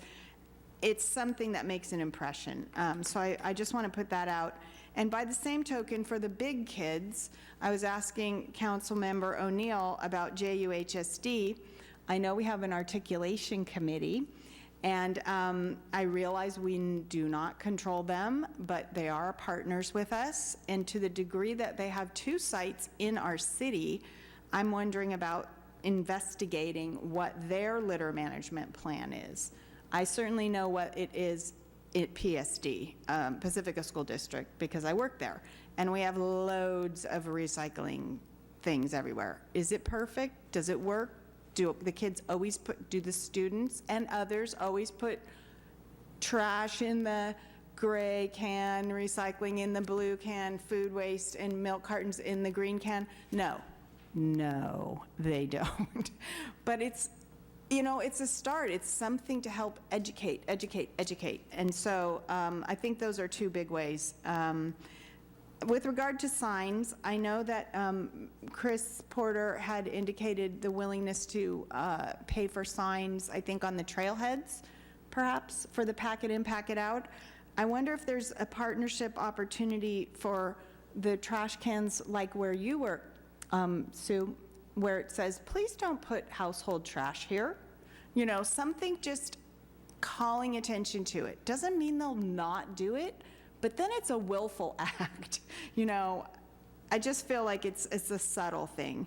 And by the same token, I know that the cigarette containers were intended to change behavior from throwing cigarette butts on the ground. Maybe little smaller containers for dog waste next to where the cigarette containers are. If the cigarette containers end up catching dog waste, maybe if there's like a little smaller one with a small hole. You can't put a ton of trash in there. That's specifically designated for that purpose. Just little things that maybe we can ask for help with partners in executing. Mary? Yeah, I definitely would like to agree with Councilmember Beckmeyer, especially about the articulation meeting. I think we have an opportunity there to actually speak about that at the articulation meeting. I'm not sure when the next meeting is, but maybe we can look into scheduling one. And bring that up, because we have opportunities to work alongside our school boards and to create stronger partnerships than we have with them right now. And I think we have a really good opportunity to do that. And can we work with Samtrans, to call them out on taking care of their space and their trash? I guess I don't know who that question is for. Maybe it's more of a comment. And I would like to see, the costs of adding more trash cans and what it would cost in staff time to service those trash cans. I would be interested in seeing those numbers so we can think about what that looks like and how we would pay for it. And Michelle, is it possible to mandate shopping centers to have a waste management plan? It is possible to regulate in certain areas and certain specified uses. There's also the opportunity to create a regulatory program in the event enforcement would incur additional costs for the city and require those entities that were subject to the program to pay a fee for enforcement. May I? The other side to that coin is if this is something that we are thinking about, we should engage the business community. All right, we've still got, that's not a relationship we want to damage. Yeah, no, we don't Okay. want to damage things. Well, But we can collaborate with them, Right, though. there you go, And so, there you go. yeah, I don't see it as a damaging Well, thing. If we all want Pacifica to look beautiful and we want businesses to come here. And the only reason I say that is if there is just a mandate on them without their input, they may see that as a slight. And so that's why I suggest perhaps we should think about approaching them and maybe seeing if we can get them to do something on a voluntary basis. You've got an economic development committee who can ferret out these things for you and perhaps give you some advice. You've also got a beautification committee that could also provide some input and perhaps do the legwork in designing a voluntary program for you. I An appreciate idea. that. Yes. Thank you. Thank you. Mike?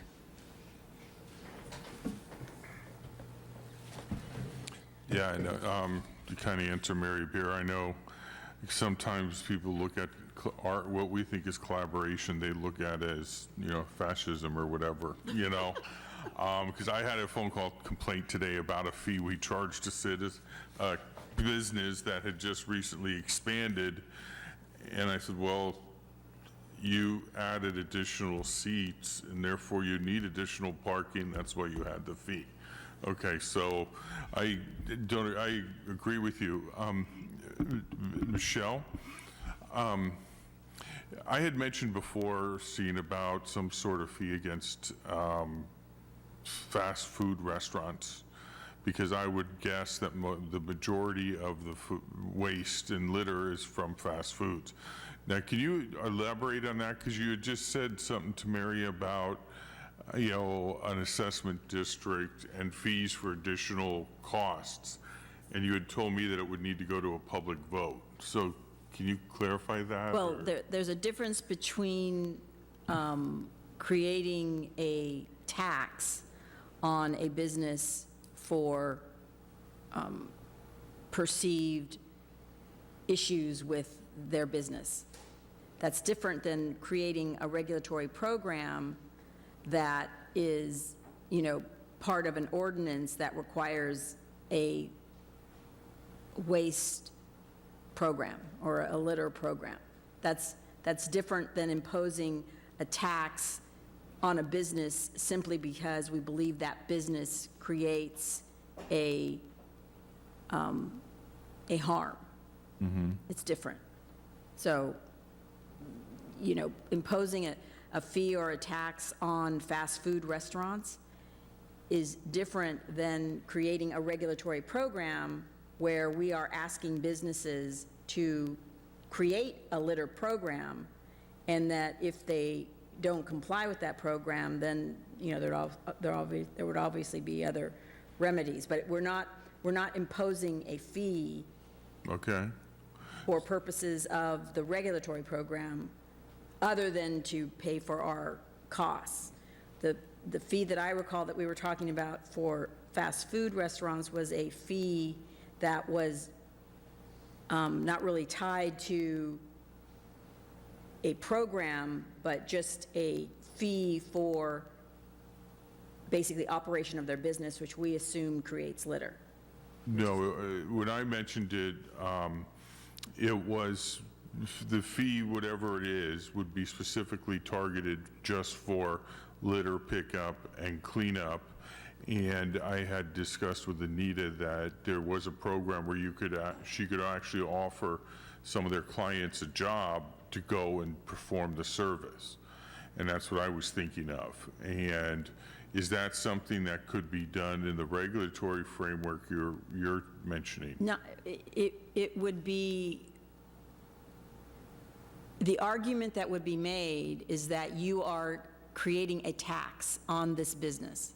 Okay. As opposed to, we are creating a program that is requiring an action by that business to prepare a litter plan and then abide by that plan.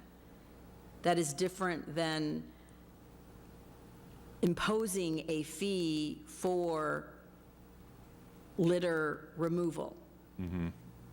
If you can see the distinction, I mean, Right. it may be, there may be people who could argue on the other side. My advice, which is always conservative here at the dais, is that I can very easily see an argument being made that a fee for litter removal is different and could require very careful consideration, because it's different than a regulatory program designed to get businesses to clean up or to do their own litter removal.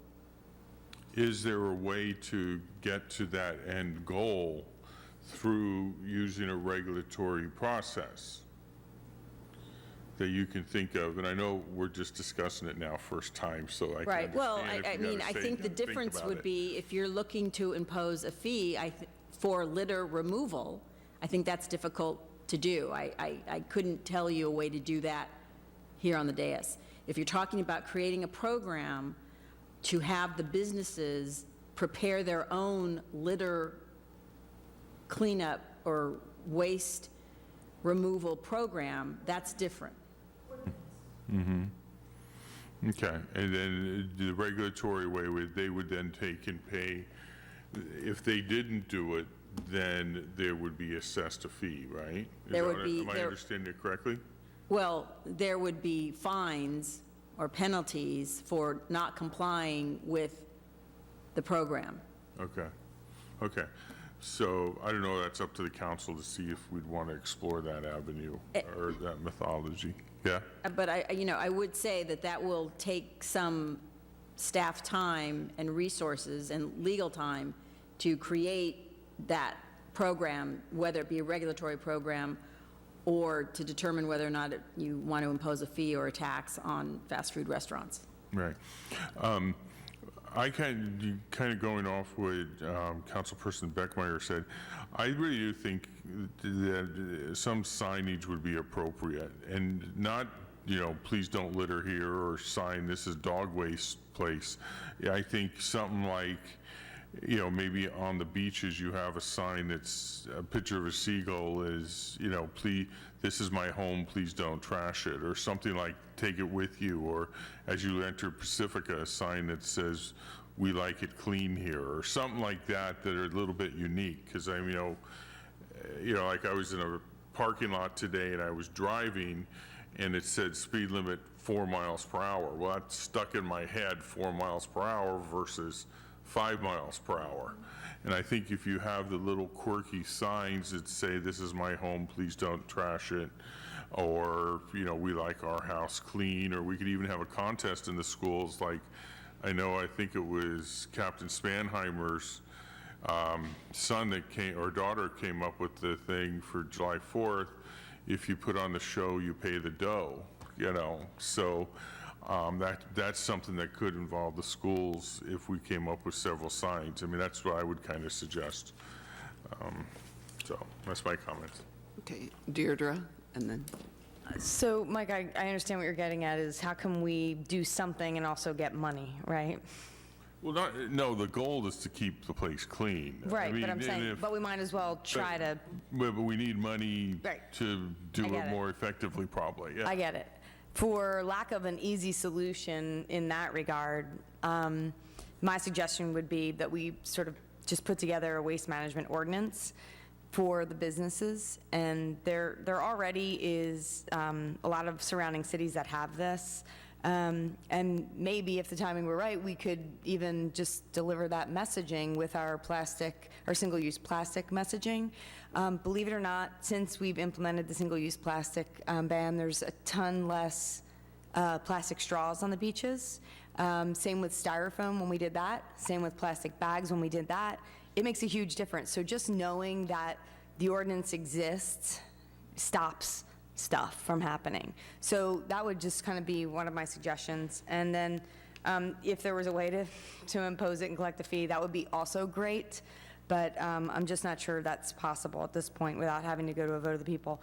And the other thing is, like, the regulatory thing is also costs staff time for us to go out and have to do that regulation. So it might even be we might even be at a deficit for something like that. And then the other thing that I would maybe recommend is if we are going to do the pack it in, pack it out, and we have to produce some signage for that, that maybe we include that in the cost for the building, so we wouldn't have to spend that out of our general fund money, but the 5 to 10K for the bins and signage for the pilot program to encourage patrons to recycle, compost, landfill, that maybe some of that money, if it weren't going to be used for pack it in, pack it out, could be used to identify problem areas and maybe stick a few signs out for street cleaning. You know, I just think, like, if there were just some major streets, I don't know, Monterey is one of those streets that I would think maybe is, because it's a long downhill or manor, that if those streets were cleaned, it wouldn't end up down at the bottom of the drain. The Samtrans thing, I've called them before on a couple times, and they were actually pretty responsive, but I think the city has a relationship with them just in terms of, like, the cleanup of their areas. But I don't think we pick up their cans. And I may be mistaken on that. And one last thing I want to add is that for Earth Day, the Beach Coalition goes door to door for the most part and asks those businesses to participate and clean up and sweep up out front of those businesses. So you'll see Palmetto is generally pretty clean because they do that all year round because it's ingrained. But the shops at, at the bigger shopping centers don't have that obligation. So that's all I'd say. I would recommend an ordinance, a waste management ordinance. Sue Beckmeyer. Before we go to staff time and legal staff time for an ordinance, I'd like to propose that we consider some partnerships first. We just spent $300,000 more on legal fees this last year. I don't know how much time it would take if it's an ordinance that we're pretty much kind of basing off of other cities. I just worry about adding more legal cost as the first step. I'm thinking maybe we can do some other steps and come back to it. I'm not opposed to doing it if we try for 6 months or some amount of time to actually put a focused effort using our volunteers, partners, et cetera. But to start with an ordinance, I'm not in favor of that. My turn. We talk about litter at every single meeting, every single one. We did the plastic bags, we did the straws. We are trying, Nothing gets done fast in government. I like to repeat that over and over. Everything takes time. I think the initial bins at public sites like the pier, and you had another site that would have been good for Lindemar Beach, for the 3 bins. I think that's a good idea. I think we can start there. I don't think everything that we do can revolve around litter. It takes a lot of time to start up a new plan, and I'm not in favor of that at this time. I think it needs to go out slowly and talk to the businesses first. I really am not in favor of imposing something on the businesses that we're trying so hard to keep here and to have economic income from business, and then to tell them they need to have another ordinance and another thing and another thing. Pretty soon, they're just going to go. So I think we need to take that slowly. Anybody else? No, one last thing. So if we're not doing anything tonight, I just want to make sure that everyone here on the dais knows that in July, we start new council goals, so this won't come up again. It will. It'll only come up because I bring it up. It will come up again. It's part of living here. It's not planned for our agenda, put it that way. And I'm a big fan of sticking to our priorities. So the proposed action is to continue consideration and provide input on current issues and practices in Pacifica related to reducing litter, and provide direction to the city manager. Did we provide you any direction? there was a lot of individual direction from individual council members. So let me try to synthesize a little bit and see if we can clarify direction, because there are, again, numerous ideas raised. Many of those have unknown staff impacts and financial impacts and time, and others are maybe easier. But to begin with, there's sort of two specific recommendations for the council's consideration. So, whether we want to start the Pack It In, Pack It Out campaign, which I believe Recology and Pacific Beach Coalition have volunteered to help fund signage for those. And there's the recommendation about a pilot program, which if the council's interested in us doing that at 2 locations, we need to go off and work with our partners, Recology and Beach Coalition, to design that and assess what the costs would be for it, and as necessary, come back to council, or at least keep the council updated before implementing. Several of the other ideas that were thrown out there seem to be, partnership with the high school district as well as Pacifica School District on, some sort of campaign, advertising, additional signage, et cetera.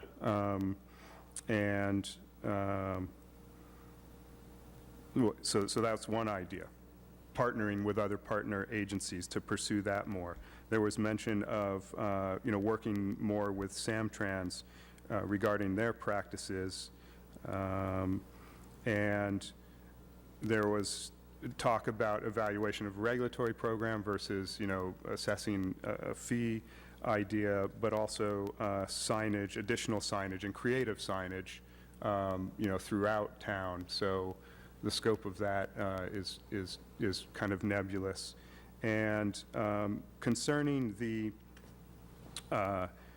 business waste management plans, there was talk about there being an ordinance that requires that, requires some sort of waste management plan. And of course, in designing an ordinance, there's got to be some sort of enforcement component to that. But there was also talk about whether that should be outreach to businesses and the business districts for voluntary work on that, because the ordinances already prohibit litter accumulating for public health and safety reasons. So they already have the requirement, but it's more about, how to proactively get them to work on keeping their property clean.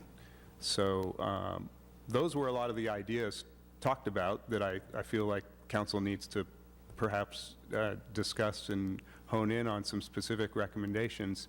And the thing I'll add too, one of the reasons why this topic is tough, a lot of cities have solid waste program managers dedicated to their recycling and solid waste programs. Pacifica doesn't have the luxury of having that. It's one of the many hats that Assistant Manager Hines wears. We don't have a recycling coordinator. We don't have a solid waste program manager that can really focus on these programs that are really important, but do take a lot of time to develop. So I just want the council to be cognizant of, juggling all of those programs. So we try to do as much as we can do and work closely with partners to get that done and volunteers. Oh, and it was also mentioned about, utilizing our various committees, Economic Development Committee or Beautification Advisory Committee for assistance in some of these programs. So that's my summary that raises more questions than actually sensitizes. Mary? Just going to mention the Economic Development Committee and the Beautification Committee. I think that was a really good idea, engaging them in the conversation and having them come back with something for us. And I might offer that one way the council could kind of start to focus the conversation is just to take your votes on the two recommendations that were made in the report as to whether those are priority enough to pursue. You want to speak first, Mike? Or do you have something to say, You have Mike? something to say first? I was just going to say is I think that the Economic Development Committee has a lot on their plate just trying to get businesses here. And they did have a program last year of trying to help retain businesses through some training and classes. So beautification, obviously, and litter, that kind of goes hand in hand.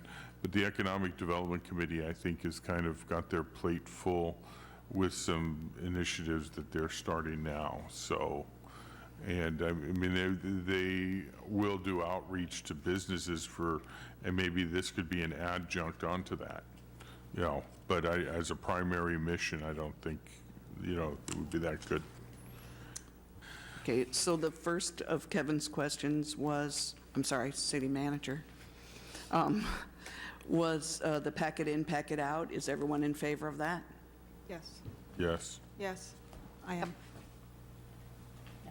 No? Okay. An alternative? I'm not trying to ask you to justify it. I'm Yeah, just no. curious as to why, that's all. It just didn't seem that effective, but. Well, I think in certain settings, I think it would be effective, but if you go to like Grace McCarthy Point, I mean, it's not going to happen up there. But at the trailhead of the new Cattle Hill Trail? Okay. It's a pilot there, right? Yeah. Yeah, so we're not going to take cans away from here, we're not going to take cans away, so it's We're just the just pilot gonna is there, and then Okay, maybe well- we reevaluate after it's up. So that's 4-1, and of course you have a right to say no. Thanks. Welcome. And the second item was the additional bins at Lindemar and the pier, the three, that's another trial basis? Yes. Yes? Yes. Yes? Yes? Yes, and I actually did take pictures for you at the zoo yesterday of their cans there, but they look like you're going to just type it into Google and see exactly the same cans. So, yeah, it's great, very descriptive. Okay, so everybody was in favor of those two items. Are we talking about the waste management plan now, or just going to go with those two items for right now? I think that was there. Talked about it a lot. Were there more? We did. Were there more? I mean, I was in support of it. Mike, you had suggested also that. So is there any more support for that? Not at this A time. waste management ordinance?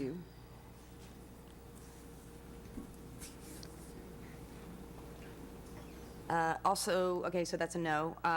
Was there any other support for taking some of that 5 to 10K that was suggested on signage for these two pilot programs and identifying a couple hot spots for potential signage for street parking? With regard to street Street sweeping? sweeping, yeah, sorry. Yes. Yes, I would support that.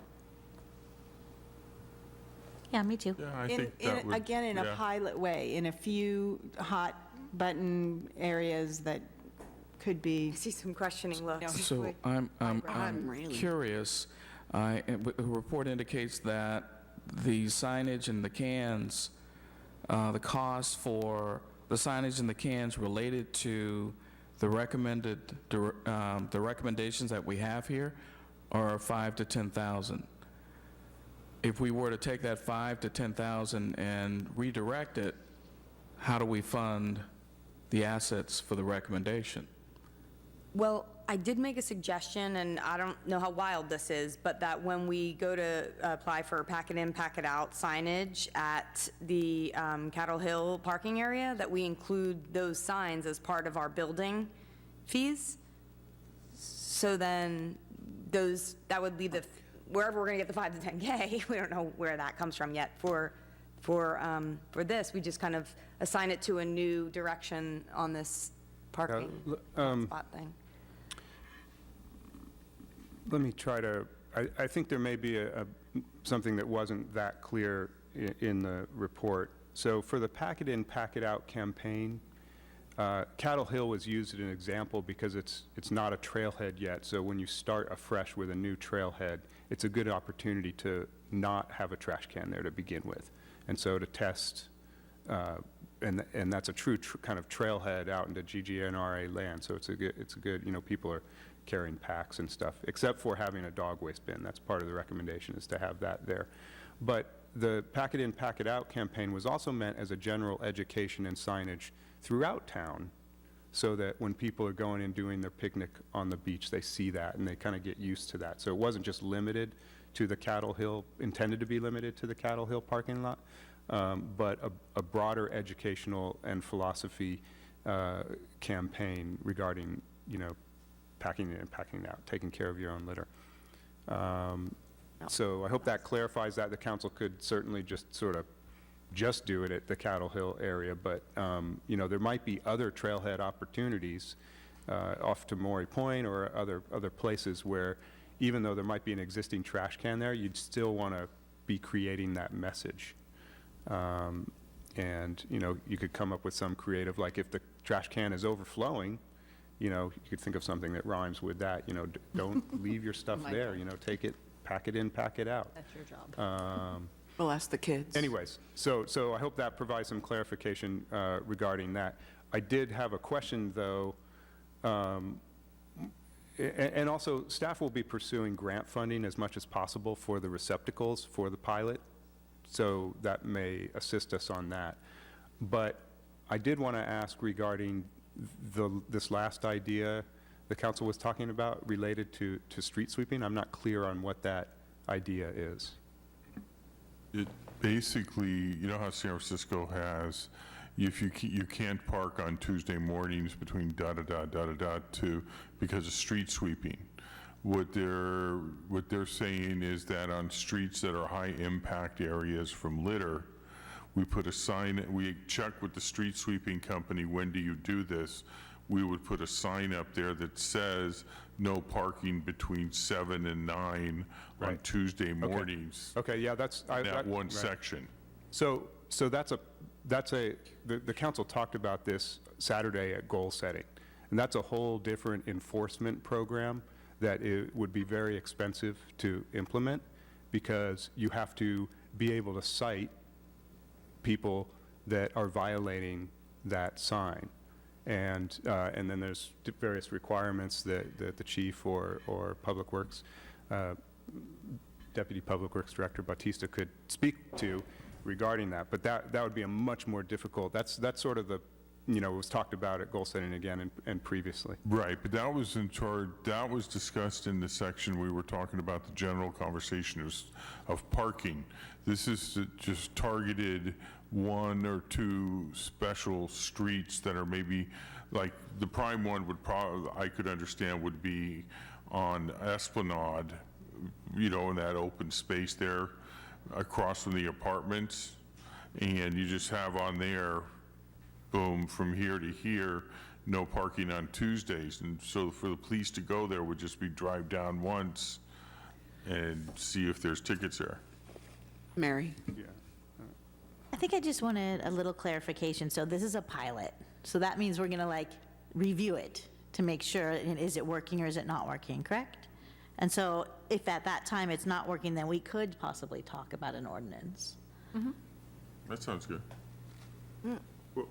That's you're two saying- different things. You're though. saying the Packing in, pack it out's not related to the ordinance. packing in, pack it out, and the two locations for separated materials are pilots. The street, I'm not suggesting that the partial, prohibition and street sweeping, isn't feasible, but it would require a lot more study about where the locations that were recommended, why, and it would, further council action, and the costs and the staff costs related to implementing. It's a partial parking prohibition in those areas on certain days.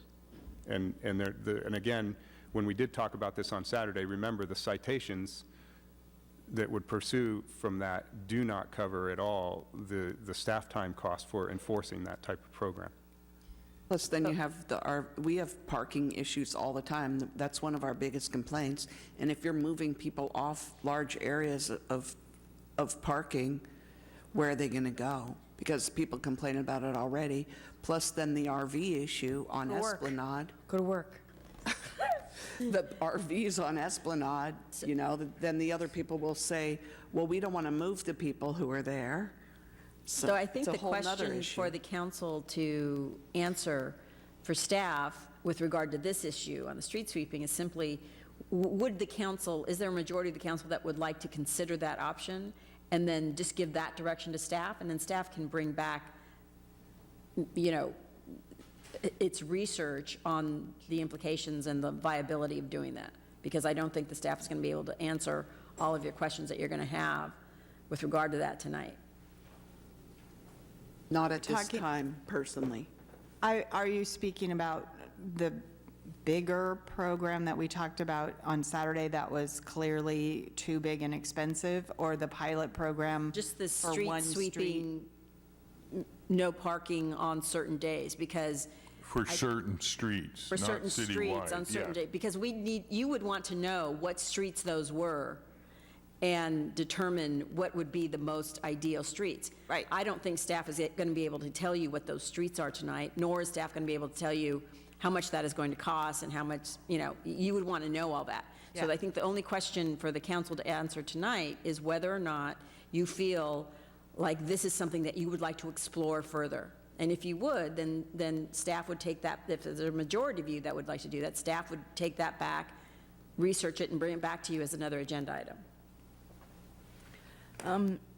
If we're talking about as it relates to litter, I would say yes. In my 2 years that I've been here, I've received 20 to 40, either face-to-face talks or emails about the street sweeping and how nonsensical it seems to have a street sweeper just drive around 8 cars in a row like it does every morning in front of my house. Yeah. I So agree. in efforts for litter, yes, I'd say sure. Yeah. How much time is this going to set us back in terms of getting to our next priority area? I know. I would be supportive of this. However, I don't think we need to make a mountain out of a molehill. I think we could just eyeball, and I bet, within 5 minutes, we could come up with 2 or 3 streets that we think are the most egregious. And we don't have to have staff go out and count how many paper cups are out there, So, I think we can take in, I don't think it has to be as in-depth as there are, because this is a pilot program to see how effective it is and the encumbrances that would be put in on staff time. But to actually narrow in, and we have to pick the 2 worst streets in Pacifica, I think is making it far more complicated than it needs to be for a pilot program. That's my thoughts. Mary? I think I'm just having a hard time, putting this all together, because I'm still stuck on all of the suggestions that we had before, like how much does it cost to add additional cans and all the, partnering with other agencies and all those things. I think that I would like to see some of those things happen. As far as the street cleaning, I would need more information to even make a decision about that tonight. No, we're just talking about a pilot program, though. Well, I think the Right. question was if there's an interest, if there's a majority of council that are interested in having staff look at what that would cost to do the pilot, to even do it. Like, what are the issues around it? Here's what enforcement would look like. Here's how much it would cost to put up signs. Here's how you have to notify the neighborhood. I don't know. I mean, I'm winging it here. Yeah. Am I right? Is that what you're talking about? Yeah, I think there's a lot of details in even the design of the pilot that Yeah. staff would have to explore. One is whether we have to pass an ordinance to do that. To do a pilot? To prohibit parking on certain streets. And Deputy Director Bautista may know that, I'm not sure. Well, I was going to come up here to suggest an option. I'll go to the dais because I was going to give you that option of like maybe what we can do is look at the hot spots where there's hotspot trash areas in the city, and do that street prohibition, the no parking at a certain time, so that we can go ahead and sweep those areas and see if there's a difference. And I'd have to ask my staff where those hot spots are, but we can definitely do a pilot program. So that starts the data collection, right? That's a really simple form of figuring out where's the problem and where would it be feasible to even have a pilot. So what you're proposing is just putting up the sawhorses, like when somebody's replacing a sewer lateral that says no parking from here to here on this date, right? And you would just have a sawhorse out there that says no parking on Tuesday from this time to this time? Well, since we're going to probably do this, this pilot program is to actually notice everybody on those streets. Okay. And we'll put up signs that says no parking at these certain dates and times. But we definitely need to engage our community and let them know that those streets are going to be affected at those times. And I wouldn't suggest we don't ask the street cleaning company doesn't change their schedule. You just find out if it's cleaned Wednesdays at 7 o'clock in the morning, then it stays with them as far as they're concerned, Wednesdays at 7. So. Yeah, so it's going to be the same schedule, but we'll notify our residents or businesses that, yes, please take your cars off the streets because we will be sweeping the curb and gutter and streets. Okay.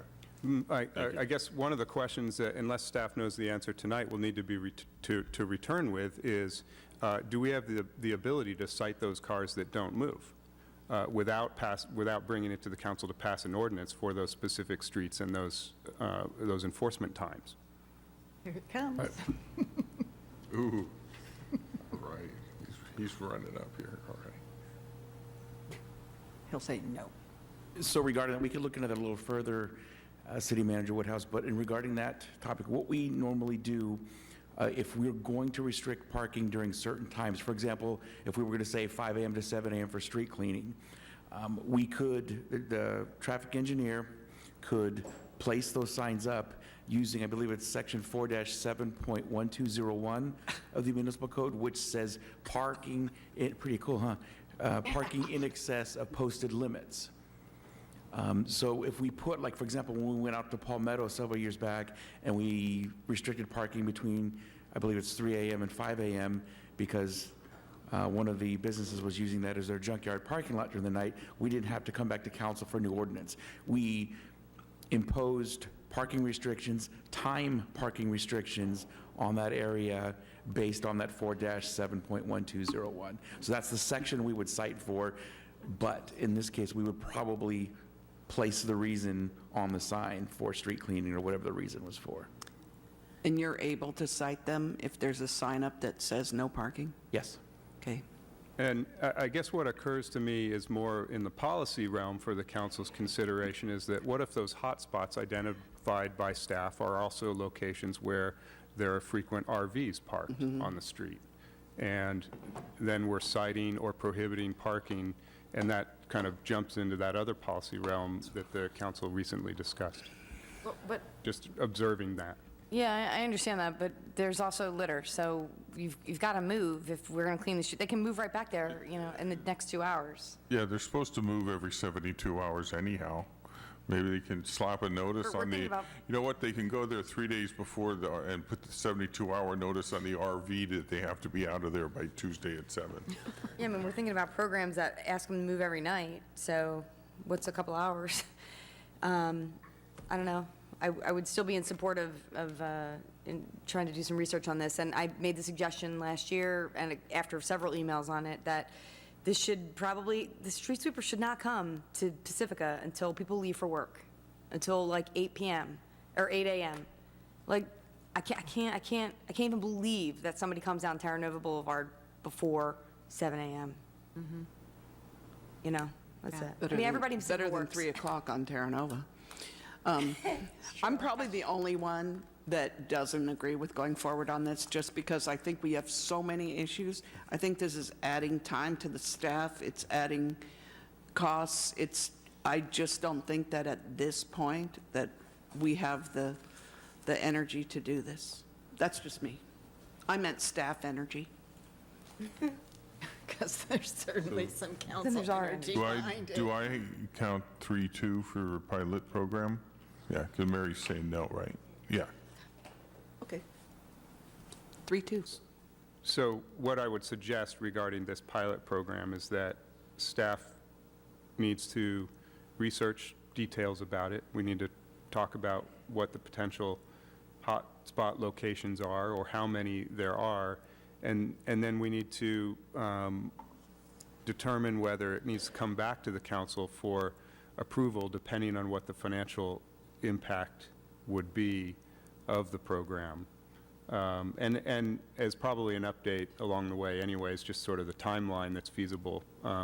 We have, so far, if I'm synthesizing it okay, there's 3 program recommendations from the council regarding litter from tonight. And so those add up to, some sort of timeline and staff commitment and resources. Okay, we're going to move on. Okay, thank you. Thanks, Lorenzo. Thank That you. was awesome. Thank you. Thank you, Lorenzo, Sam, and Dan. Thank you. And Lynn? Thank you, Lynn. Thank Oh, Lynn. you. Oh, I didn't see her still here. And Kevin. Okay, so the next item is appointments to the Planning Commission, Parks, Beach and Rec, and Beautification, and Sarah. Good evening, council and staff. This item number 8 is for appointments to the Planning Commission, Parks, Beaches, and Recreation Commission, and Beautification Advisory Committee. The city recruited applicants for the Planning Commission, Parks, Beaches, and Recreation Commission, and the Beautification Advisory Committee to fill vacancies. One vacancy on the Planning Commission for a term expiring March 2019, and one expiring term expiring March 2019 on the Planning Commission. So for 2 full 4-year terms on the Planning Commission. We also recruited for 1 vacancy for a term expiring May of 2020 from the Parks, Beaches, and Recreation Commission, so that would be for a partial term. And we recruited for 3 expiring terms from the Beautification Advisory Committee for terms that are expiring March 2019. These recruitments were published in the Pacifica Tribune on 3 occasions, January 16th, January 23rd, and January 30th, and on the city website and on the Nextdoor application.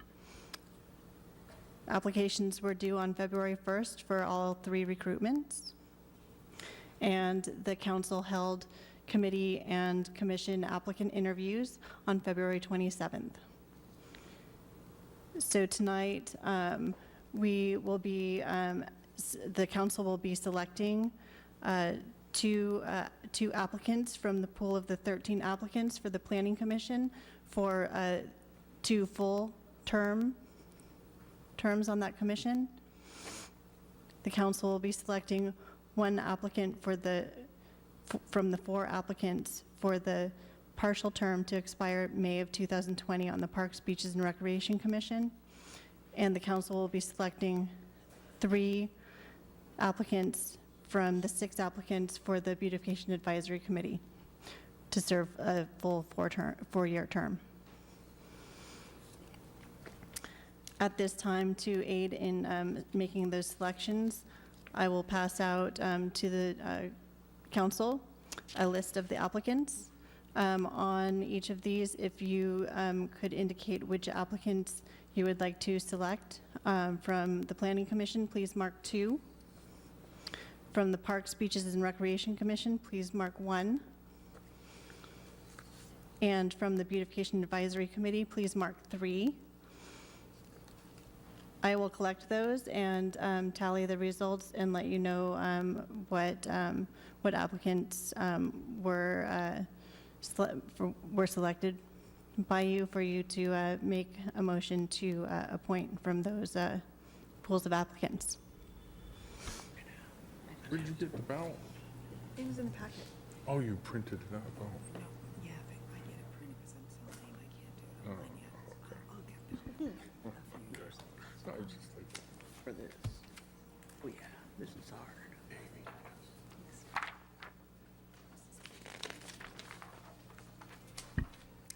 For the new members, what we do is we mark them on here, and then we fold them up, Okay. okay? And then we pass them down like this. And we put our name on them. they want our name on it. Our name on it. Yeah, that's Yeah. documented.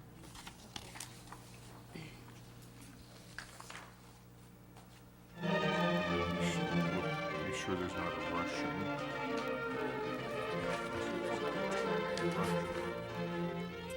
Stealing changing the votes. Changing the vote. He's being political.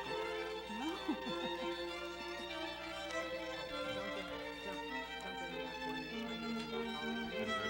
Varies by.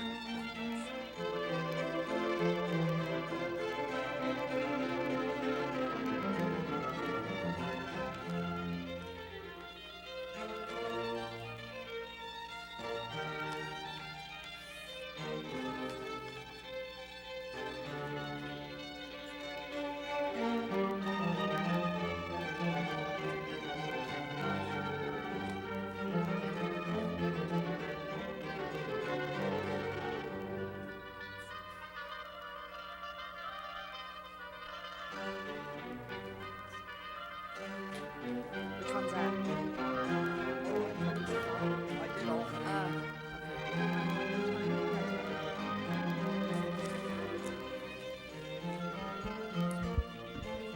So Sarah will count them, and if there's no majority, then we do it again. Okie dokie. Yeah, it's a while.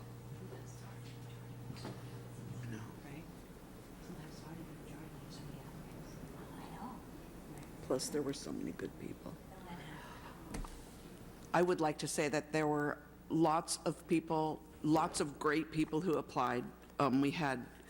It's such a hard decision to make from this list of people that we had. There were many, many good people. And as we always tell them when they apply, please make sure that if you don't get it now, to apply again. I know some people might be watching from home to see if they got selected. So please apply again. I'm trying to be nice. We don't have to try. No.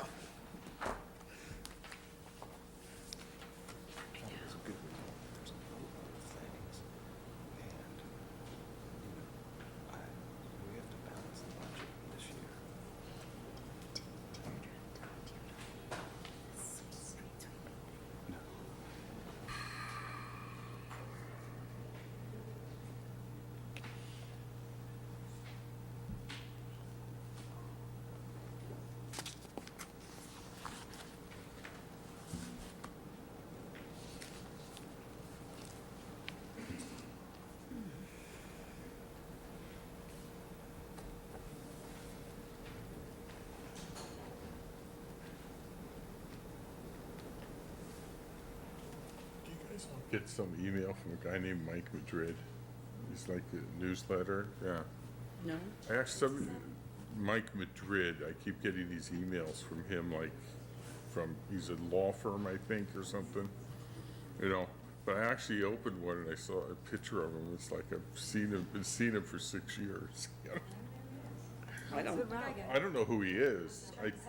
Yeah. He says like stuff about laws and legal things. Like the one I opened was about district elections. And he's having a whole webinar on what they are, how they ramifications, what they mean, and stuff like that. So that one just struck, interesting. So I get Michael Stogner. I do too. oh, you get I don't get him, unfortunately. Oh, I got I read him. it He in the got beginning. me. Yeah, he's You don't have him? A ton. I'll be sure to you, forward your information. Mary, you don't want him. Okay. He's a whack job. Yeah. Not easy. Not easy to work with. He moves districts to run for supervisor. Yeah, he's real. I think he's run for just about everything. I'm gonna go eat more cheese. I'm hungry. Go down, it's back there.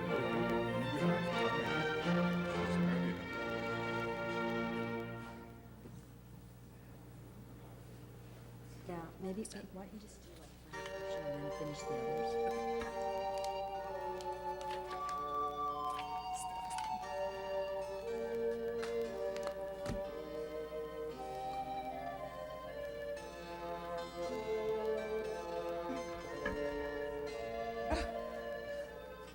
Sue, bring the cheese. Sue, Sue, bring the Mary's cheese. hungry too. Cheese. So the selections that I've tallied are as follows. For the Planning Commission, I did not receive any selections for Mark Anderson. Lauren Boyle Berman had 5 selections. Tiger Jazz Big Stick had 2 selections. T. Kevin Casey had 1 selection. Josh Gordon, 1 selection. Nick Luson, no selections for the Planning Commission. Rumi Mirza, no selections for the Planning Commission. Jonathan Mizrahi, no selections. Mike O'Connell, no selections. Stephanie Pearsall, no selections.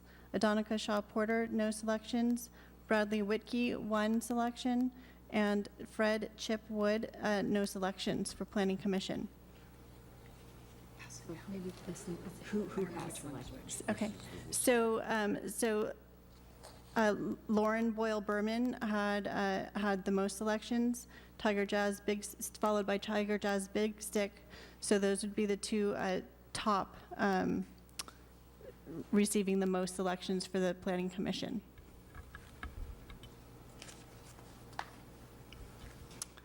For the Parks, Tiger had 2, right? Tiger had 2. So we still have to vote again. Because that's not a majority, or just, it's the highest? No, it doesn't matter. You're now making, there's no decision that's been made. Now it's up to the council, somebody to make a motion. This is just for information. You can do with it what you want. You can pick somebody else on the list. Has no force or effect. But first, we have to have It's for information. public comment before we make a decision? Yes. Yeah. You have any cards? No cards. All right. Seeing no one stepping forward, there is no one from the public, so now it's going to come back to council for our decision. Is there a motion on the floor? Is there a motion? I move that we appoint Lauren to the Planning Commission. I second. And we're going to vote on that one person. Oh.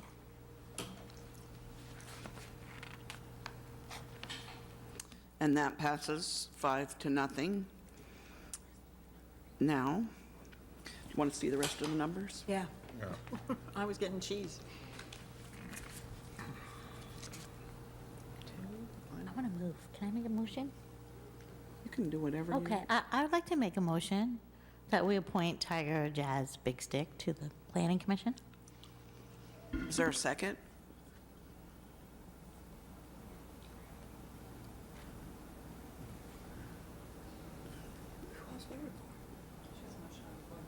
Yeah, but somebody has to second it. fails then without a second. Well, I'll second. Okay. So now there's a vote. Okay.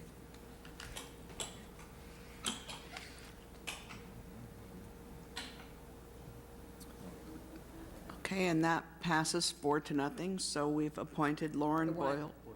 4-1, sorry. I could see that. It's not even late. We appointed Lauren Boyle Berman and Tiger Jazz Big Stick to the Planning Commission. Next, we're going on to Parks, Beach, and Rec. For Parks, Beach, and Recreation, for the one position, partial term expiring May 2020, Amy Undonian received 5 selections.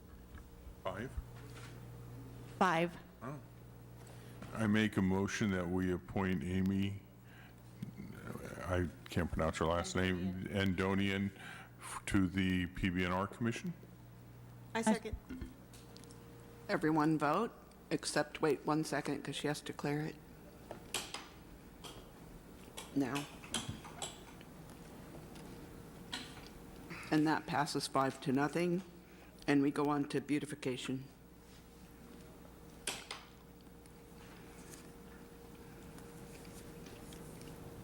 For Beautification Advisory Committee, needing 3 full-term positions. Gail Bennett received 5 selections. Nick Luson received 1 selection. David Martinez received 5 selections. Melinda Moses received 4 selections. I make a motion we appoint Dave, Jean, Gail Bennett. Gail Bennett, and Melinda to the Beautification Committee. Melinda Moses, Gail Bennett, and David Martinez. David Martinez. I'll second. All vote.